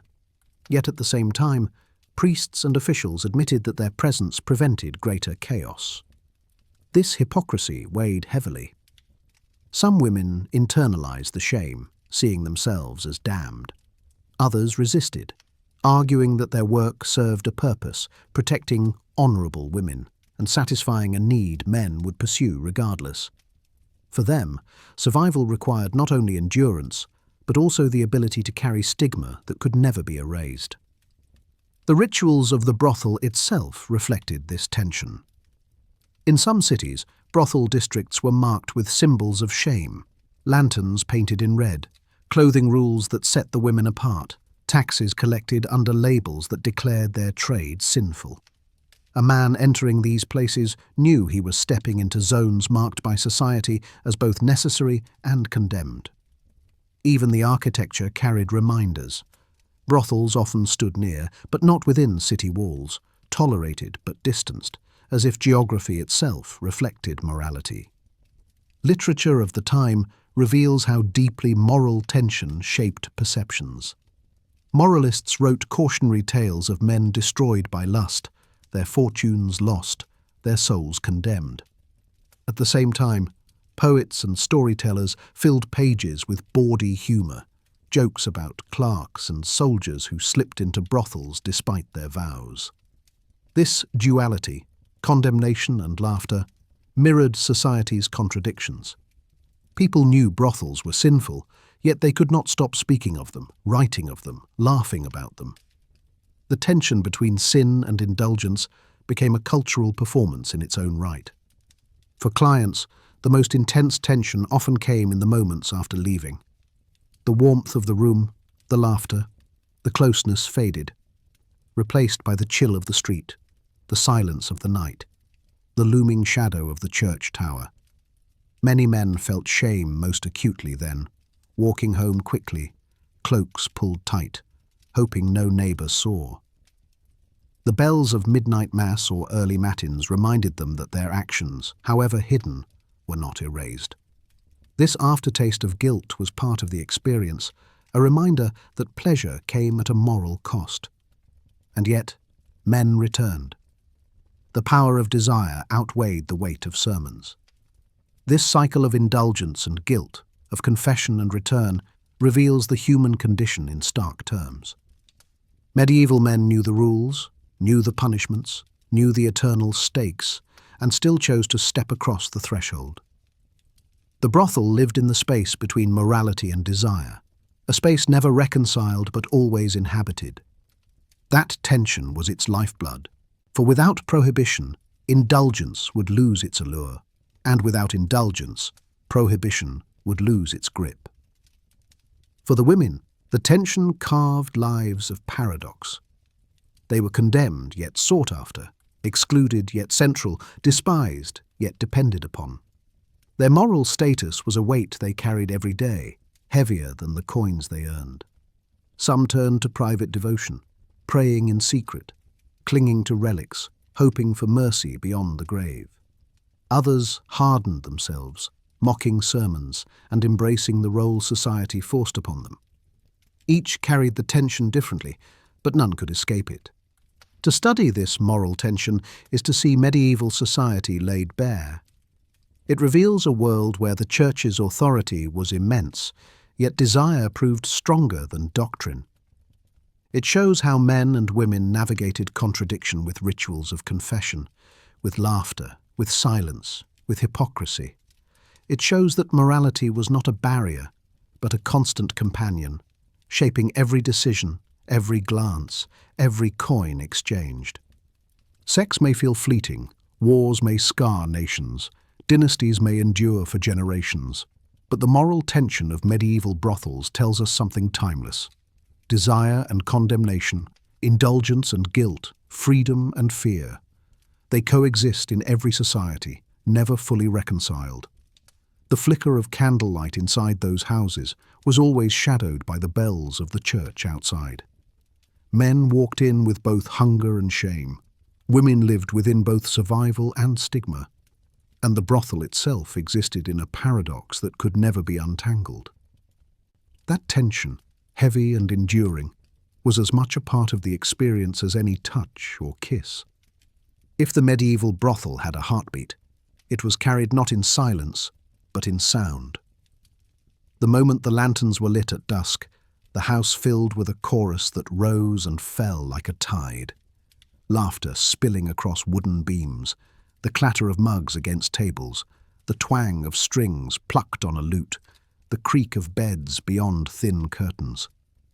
To step inside was to step into a soundscape that surrounded every sense, drawing men into a world alive with noise that carried both temptation and danger. The sounds of the night were not accidental. They were part of the ritual, part of the atmosphere, part of the memory that followed men long after they left. The first layer of sound was laughter. It rang loudly in the common hall, sometimes bright and genuine, sometimes forced but convincing. Women teased nervous apprentices, their voices carrying across the room in playful tones. Soldiers bellowed jokes, their laughter heavy with ale. Merchants chuckled in quieter tones, satisfied with conversation and wine. The laughter was infectious, a performance of joy that reassured clients they had entered a place of festivity rather than shame. To a man trembling with guilt, the sound of laughter was a balm, telling him he was not alone in his indulgence. Yet beneath it was tension, for forced laughter often masked weariness, and drunken laughter sometimes tipped toward anger. Music layered itself over this foundation. In larger brothels, hired musicians strummed lutes, beat small drums, or played pipes. The melodies were often simple, popular songs of the streets and taverns, bawdy verses that encouraged clapping and singing along. In poorer houses, the women themselves provided music, humming tunes, clapping hands, or using their voices to fill the hall with rhythm. Music softened edges, covering awkward silences, weaving together strangers who otherwise might not have spoken. It was as much tool as entertainment, helping to create the illusion that the brothel was a place of community rather than transaction. Voices filled the air in constant murmur. Clients spoke of trades, of journeys, of battles, boasting to impress the women or one another. Women responded with flattery, questions, or jokes, their voices rising and falling with practiced cadence. The hall became a chorus of overlapping conversations, snatches of words heard and lost, an atmosphere where language itself blurred into music. A man might remember a single phrase whispered into his ear, carried to him through the noise, etched into his memory like a spell. The hum of voices was both background and foreground, the sound of desire clothed in words. Beyond the hall, other sounds marked the rhythm of the house. The creak of wooden stairs carried the weight of footsteps as clients and women moved toward chambers. Curtains rustled as they were drawn aside. Doors closed softly or slammed with drunken carelessness. Beds groaned under movement, springs and straw shifting with every gesture. These sounds reached back into the hall, faint but unmistakable, reminding everyone present what awaited beyond. For some clients, these noises heightened anticipation. For others, they stirred unease, proof that intimacy here was never entirely private. The soundscape was not always joyous. Arguments broke out, voices raised in anger over dice games, over payment, over jealousy. A soldier insulted by another might slam a mug to the table, shouting threats until the mistress intervened. A client who refused to pay might be dragged out, his protests echoing through the hall.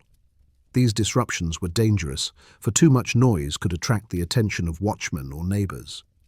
The mistress worked constantly to contain them, her voice sharp and commanding, cutting through chaos to restore order. Still, they were part of the atmosphere, a reminder that indulgence carried risk, that the line between pleasure and violence was thin. There were also softer sounds, more intimate, that shaped memory. The whisper of a woman's breath against a man's ear, the low murmur of conversation in a corner, the clink of coins exchanged quietly into the mistress's hand, the brush of fabric, the crackle of fire in the hearth, the splash of wine poured into a cup, all added texture to the night. These details lingered, small moments that carried weight beyond the broader noise. A man might forget the exact song played, but remember the sound of a laugh directed only at him, or the way a curtain whispered shut as he stepped into a room. Outside the brothel, the sounds carried into the streets. Neighbors heard muffled music, bursts of laughter, or the occasional fight. For townspeople, these noises were constant reminders of the house's presence, tolerated but condemned. Children whispered about them, priests railed against them, officials measured them against the city's peace. The brothel did not exist in silence. Its sounds spilled outward, shaping the reputation of the district. A quiet house was forgotten, but a loud one was remembered by all, both clients and critics. For the women, the sounds were both comfort and burden. Laughter and music gave rhythm to their work, helping them endure long hours. Yet the constant din also wore them down, leaving them longing for silence. The creak of beds and the shouts of drunken men became the soundtrack of their lives, inescapable and relentless. Some grew used to it, finding ways to tune it out. Others never escaped its weight, hearing echoes even when they left. The sounds of the brothel were not only the memory of clients, but the lived reality of women who endured them every night. For the men, the sounds shaped emotion. The noise of festivity helped disguise guilt, making indulgence feel less isolating. The music gave rhythm to movement, the laughter gave courage, the whispers gave intimacy. Yet the arguments, the creaks, the overlapping voices also reminded them of risk, of the crowded nature of desire, of the fragility of privacy. The sounds could excite, comfort, unsettle, or overwhelm, but they could never be ignored.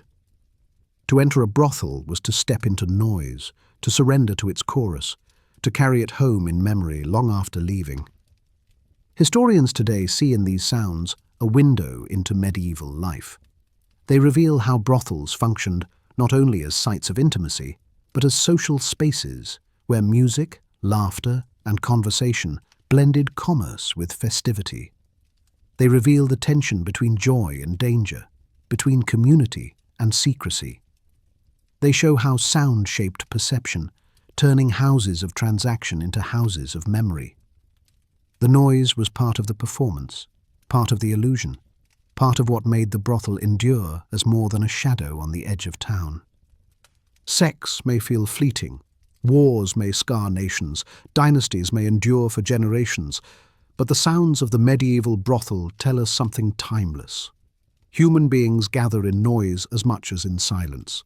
Laughter, music, argument, and whispers weave together to create community, even in places condemned by society.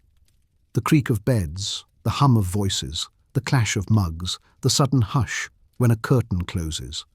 These sounds were the heartbeat of the brothel, the rhythm of nights that lived on in memory. For the men who visited and the women who worked, they were inseparable from the experience. The music of desire played out in shadows and echoes. For all the warmth of firelight, the laughter of voices, and the illusion of comfort within medieval brothels, there was always the possibility that things could go wrong. Behind the music and candlelight lay a fragile order, one constantly at risk of being broken by anger, greed, jealousy, or the intrusion of authority. When things went wrong in a brothel, the consequences echoed through the rooms, staining memories, endangering lives, and sometimes even threatening the survival of the house itself. These moments of rupture, fights, thefts, betrayals, or raids, were part of the reality of the brothel, shadows that lingered at the edge of every evening. The most common disruptions were fights. Alcohol flowed freely, loosening tongues and inflaming tempers. A dice game turned sour, a soldier insulted by a rival, a client angry at being kept waiting. Each could ignite a quarrel that grew into shouts and blows. The common hall, with its benches and mugs, could quickly transform from a stage of laughter to a battleground. Tables overturned, wine spilled across the floor, fists struck with drunken force. The women retreated to corners or shouted for order, while the mistress stormed in with a voice sharp enough to cut through the chaos. Her authority was the house's first defense, but not always its last. Knives sometimes appeared. Clients carried weapons, and though rules forbade them, enforcement was imperfect. A soldier's dagger, a merchant's short blade, even a craftsman's tool could flash in candlelight when tempers burned too hot. Violence brought risk not only to men, but to women caught between them. Injuries were not rare. Scars on faces and arms testified to nights when laughter gave way to blood. These moments of violence threatened more than safety. They threatened reputation, for word of disorder could drive cautious clients away and invite the scrutiny of authorities eager for excuses to shut houses down. Theft was another constant danger. Drunken men misplaced coins, or believed they had been cheated when payments were collected. Women, desperate to survive, sometimes lifted purses from cloaks or rings from fingers, justifying it as compensation for their labor. Clients too attempted theft, slipping away without paying or snatching back coins when no one watched. Such disputes often escalated, with accusations shouted across the hall, fists raised, and the mistress forced to step in. In some cities, officials recorded endless complaints of theft tied to brothels, proof that indulgence and dishonesty walked hand in hand. Jealousy created its own storms. Men who fancied themselves favored grew angry when women turned their attention to others. Regulars resented new clients, believing loyalty should buy exclusivity. Even among the women, rivalries flared, each competing for clients, for coin, for survival. Arguments between them could echo as loudly as those between men, sharp words cutting across the hall, sometimes ending in blows. The mistress again played judge, balancing tempers and loyalties, deciding who would work, who would rest, who would be punished. In such a fragile world, jealousy was tinder, needing only the smallest spark to ignite. And beyond these human conflicts lay the greatest threat of all, the authorities. Brothels existed in uneasy truce with law and church, tolerated but condemned, licensed but reviled. When that balance shifted, when a priest thundered too loudly, when a fight spilled into streets, when officials sought new revenues, the watchman came. A raid was sudden and brutal. Doors smashed open, lanterns flared into darkness, guards poured inside. Men scrambled to hide, pulling on cloaks, clutching coins, fleeing into alleys if they could. Women shrieked, huddling in corners, dragged out by force. The mistress argued, bribed, pleaded, but the noise of boots and shouts drowned her words. Punishments varied. Clients caught in raids might be fined, their names recorded for public shame. Women could be hauled to prisons or hospitals, accused of spreading disease or corrupting the city. The house itself could be closed, its doors barred, its reputation ruined. For those inside, the fear of raids was constant, a shadow that kept voices lowered at times, laughter hushed, and guards bribed. The knowledge that indulgence could end in chains made every night a gamble, every coin exchanged under the weight of risk. When things went wrong, the brothel mistress became the linchpin of survival. Her ability to calm fights, to judge disputes, to manage theft, to bribe officials or charm neighbors determined whether the house endured. Some became legendary for their sharp wit, cutting down quarrels with words alone. Others wielded iron fists, throwing men into streets with the help of hired guards. Her role was not simply to run a business, but to hold chaos at bay, night after night, knowing that one uncontrolled fight, one theft too public, one raid too severe, could undo everything. For the women, these ruptures were both danger and exhaustion. Fights endangered their bodies, theft endangered their earnings, raids endangered their very freedom. Each wrong turn reminded them how little control they truly had. Yet they also adapted with remarkable resilience. Some learned to spot danger in clients' eyes before it erupted. Some formed alliances, protecting each other when violence threatened. Some turned arguments into jokes, diffusing tension with laughter before fists flew. Survival meant more than pleasing clients. It meant navigating chaos with skill and courage. For the clients, the memory of things gone wrong was often lasting. A merchant who lost a purse in the commotion might think twice before returning. An apprentice bruised in a brawl might hide from companions, embarrassed to confess. A noble exposed in a raid might fear for his reputation for years. And yet, even these risks did not end the trade. Desire was stronger than fear, and men returned despite danger, proof that the pull of the brothel outweighed even the threat of ruin. The records of medieval cities reveal this tension. Complaints of violence, theft, and raids fill civic documents, yet so too do licenses, taxes, and ordinances regulating brothels. Authorities condemned the chaos, but relied on the revenue. Priests denounced sin, but admitted necessity. Men feared raids, but paid coin again. Women endured violence, but continued to work. The cycle of disruption and survival defined the brothel, shaping it as much as the rituals of welcome or the sounds of music. Sex may feel fleeting. Wars may scar nations. Dynasties may endure for generations. But the moments when things went wrong in medieval brothels reveal something enduring about human life. Where there is desire, there is also danger. Where money changes hands, disputes follow.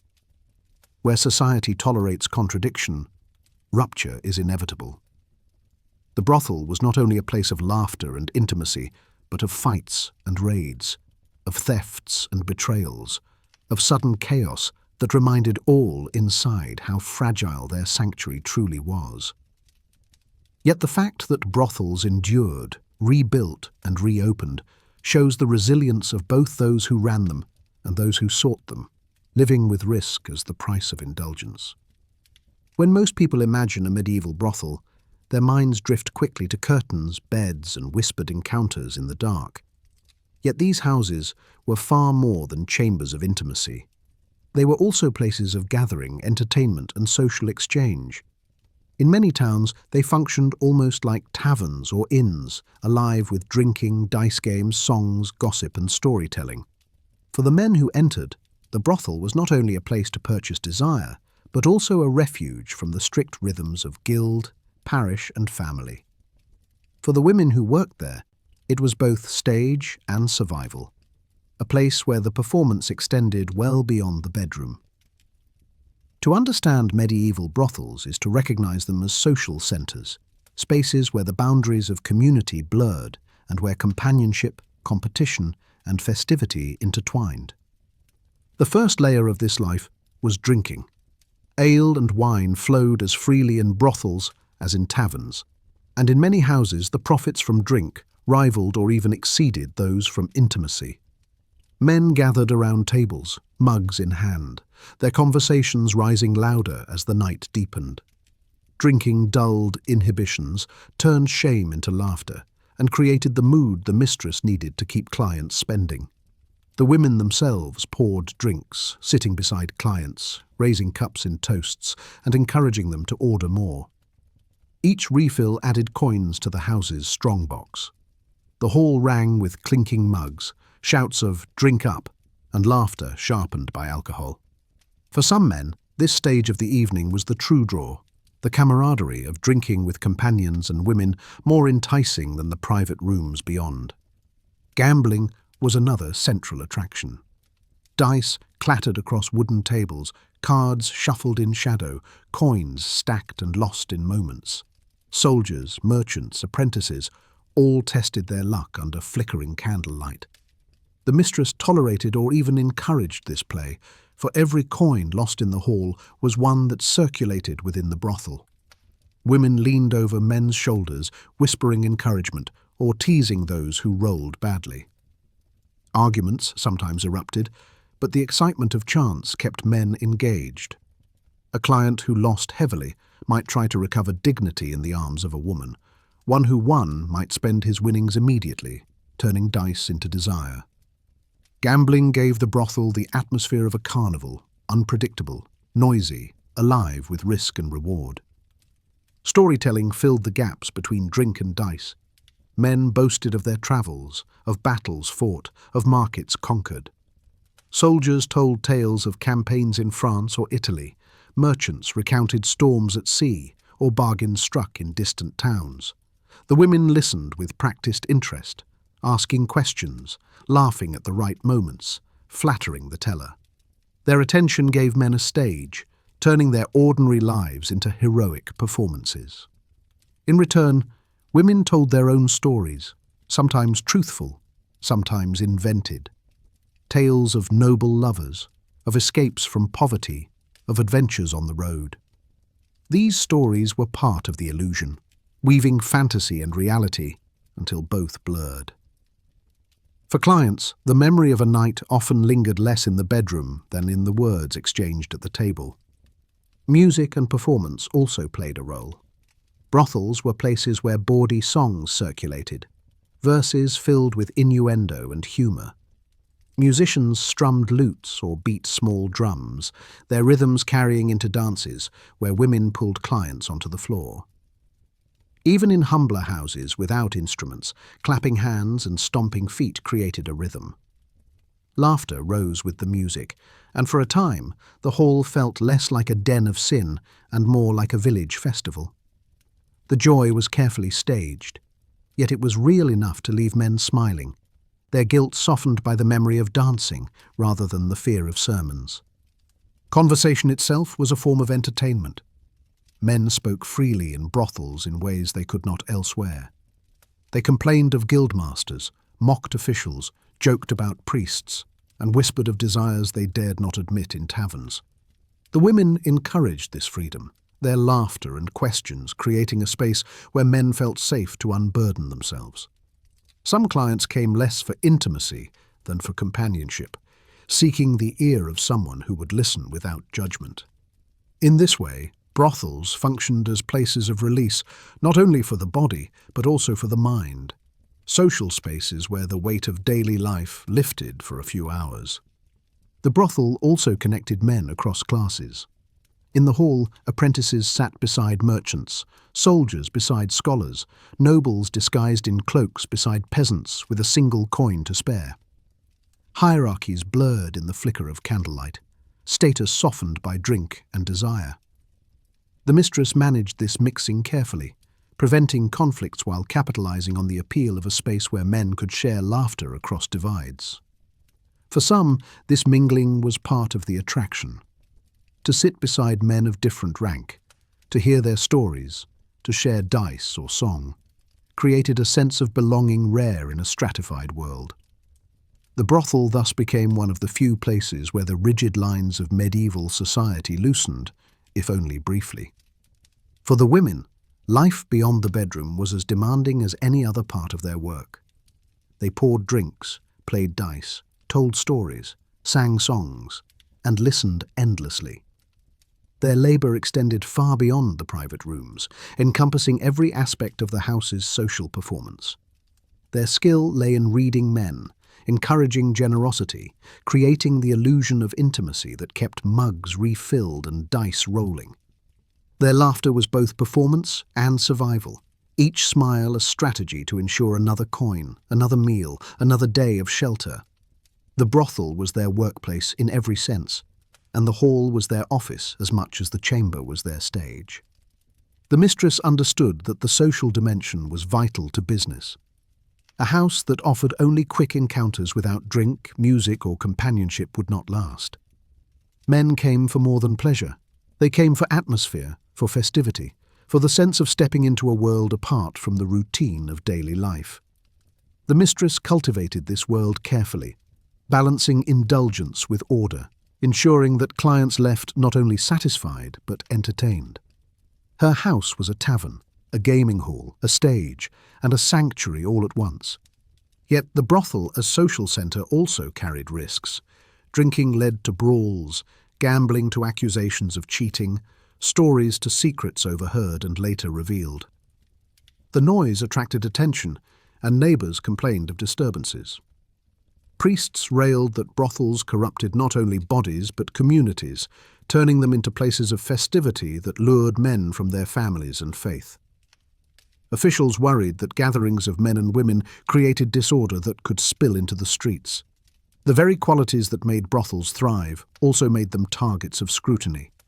To survive, they had to walk the fine line between social vibrancy and dangerous excess. For clients, the memory of the brothel often centered less on the bedroom than on the hall.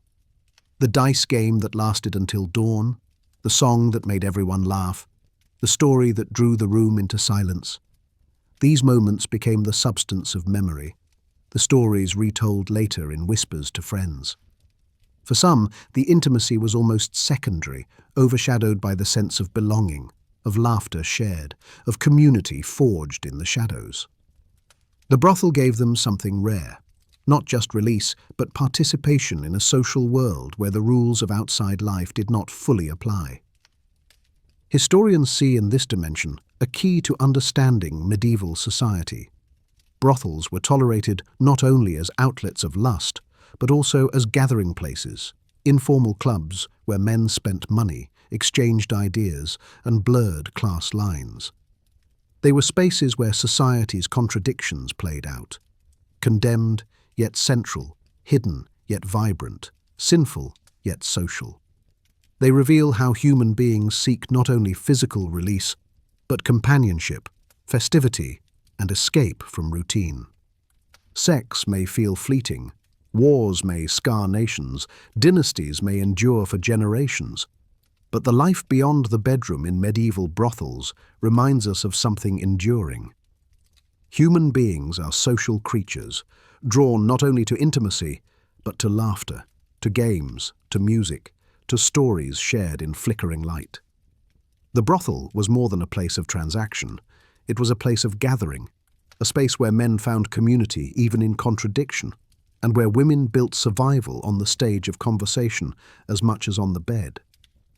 Its survival across centuries depended not only on desire, but on the sounds of dice, the clinking of mugs, and the laughter that filled its halls long after the curtains closed. Leaving a medieval brothel was often more complicated than entering. The first step across the threshold had carried anticipation, the promise of warmth, laughter, and intimacy waiting inside. But the final step back into the night carried weight of a different kind. Men emerged, changed, their bodies lighter or heavier depending on mood, their purses thinner, their consciences louder.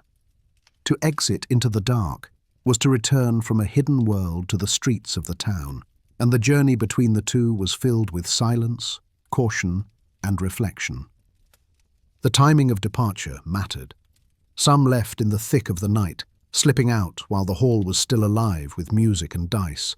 Others waited until the candles burned low, the laughter faded, and the mistress began to shepherd clients toward the door. Many chose to leave before dawn, cloaked in shadows when the streets were empty except for watchmen or stray animals. To depart at night meant secrecy. To leave in daylight risked being seen by neighbors, apprentices, or even priests on their way to early mass. A client's choice of when to exit shaped the risks he faced and the emotions he carried.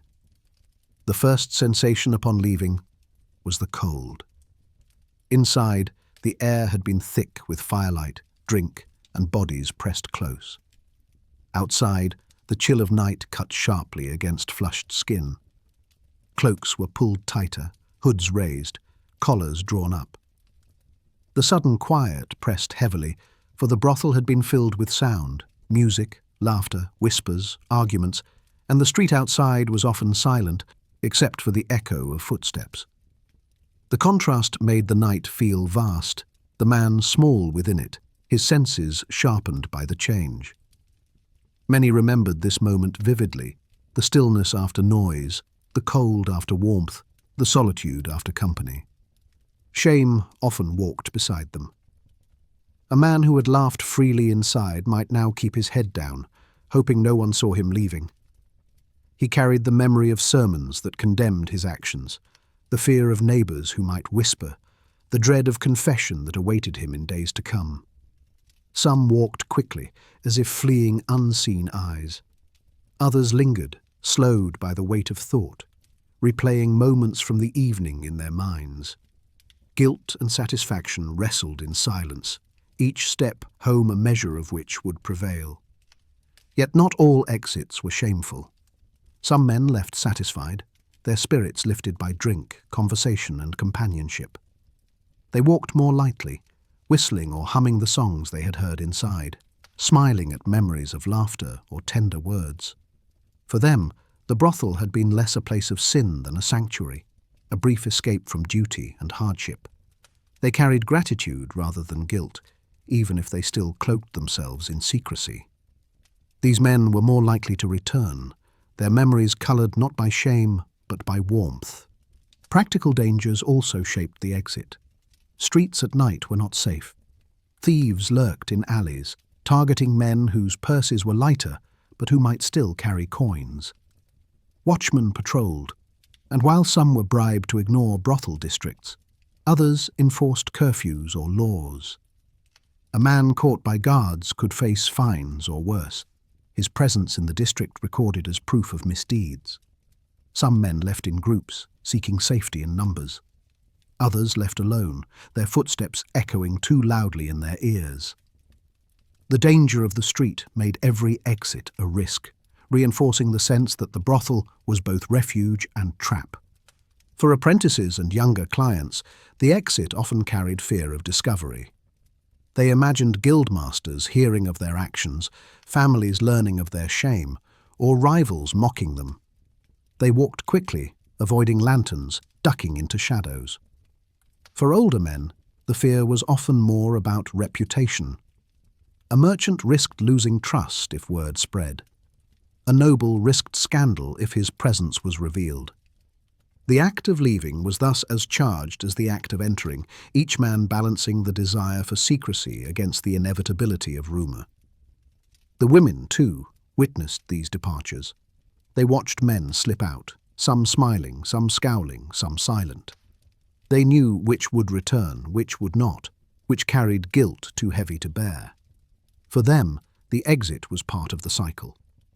Each man leaving made room for another, each departure a reminder that their labor continued, that the night never truly ended until dawn. Some women mocked the nervousness of clients, others pitied them, others ignored them entirely. The exit belonged to the men, but the women were always its silent witnesses. The mistress ensured order even in departure. She managed the door, timed exits to avoid too much attention, and reminded clients of debts or promises. She sometimes offered final words, "Come again soon," "Mind the watchman," or simply "Go quietly." Her role was to extend the illusion of welcome to the very threshold, ensuring that men left feeling controlled, not discarded. A poorly managed exit could sour the memory of the night, while a careful one left clients willing to return. Literature of the time sometimes dwelled on these exits. Poets wrote of men creeping home at dawn, their cloaks pulled high, their hearts heavy. Satirists mocked nobles who stumbled through alleys, drunk and dishevelled, after nights of indulgence. Moralists described men rushing from brothels as if pursued by demons, their footsteps haunted by sin. Yet in all these accounts, the image of the exit was central, proof that leaving was as symbolic as entering. The act of stepping back into the dark carried meaning that lingered long after the night itself. For historians, these exits reveal the contradictions of medieval society. They show how brothels were both central and hidden, both tolerated and condemned. They show how men lived with paradox, indulging in secrecy while fearing discovery, confessing sins while planning return visits. They show how the simple act of leaving a house became a ritual in itself, filled with tension, danger, and reflection. Sex may feel fleeting, wars may scar nations, dynasties may endure for generations, but the exits from medieval brothels remind us of something enduring.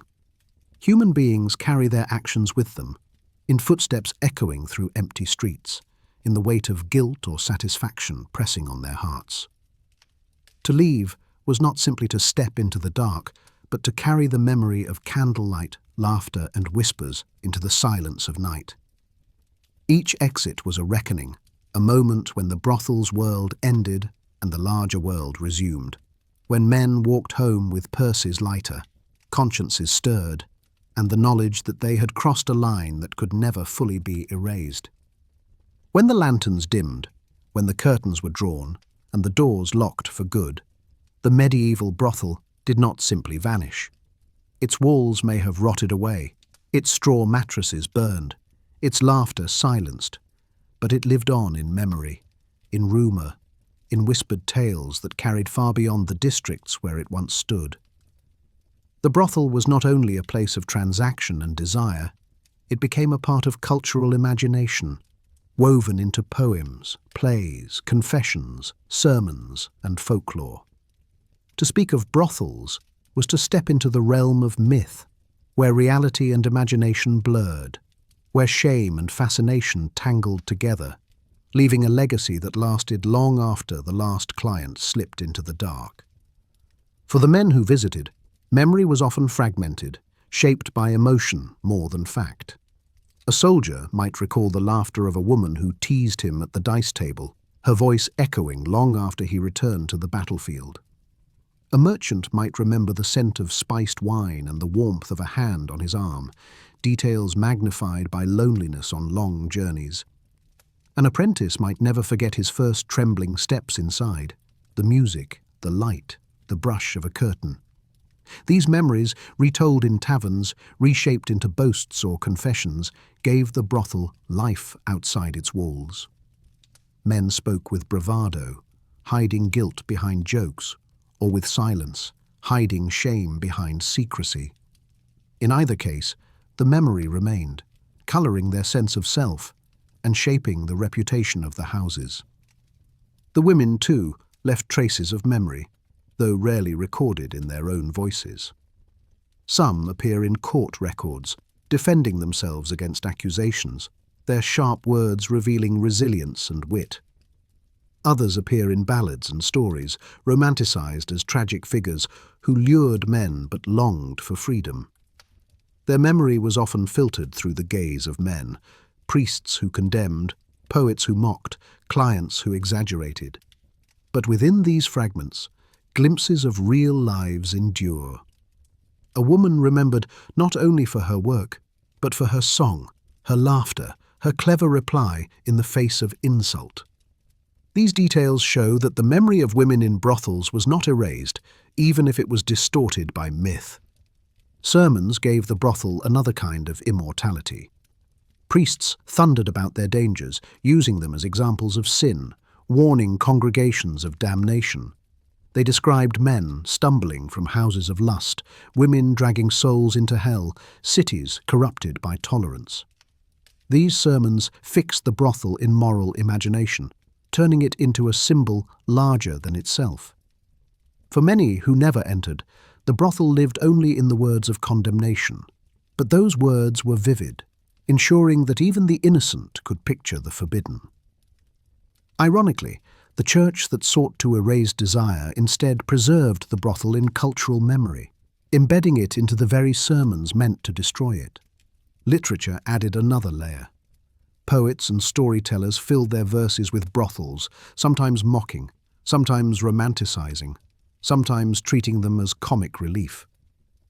The fabliaux of France, bawdy tales told in rhyme, delighted audiences with stories of clerks and peasants sneaking into houses of pleasure. English ballads teased apprentices for their visits, while plays on medieval stages hinted at the brothel with winks and innuendo. Writers captured not only the act but the atmosphere, the music, the dice, the arguments, the whispered encounters, ensuring that even those who never set foot inside carried images of what it must have been like. Through literature, the brothel became myth, part of the shared imagination of the medieval world. Rumour carried the brothel into daily life. Neighbours whispered about who had been seen slipping into certain doors, about which noble had been caught in disguise, about which priest had strayed from vows. Gossip turned ordinary visits into scandal, magnifying details, inventing embellishments, creating stories that spread across towns. A single sighting could grow into legend, a man haunted not only by what he had done, but by what others believed he had done.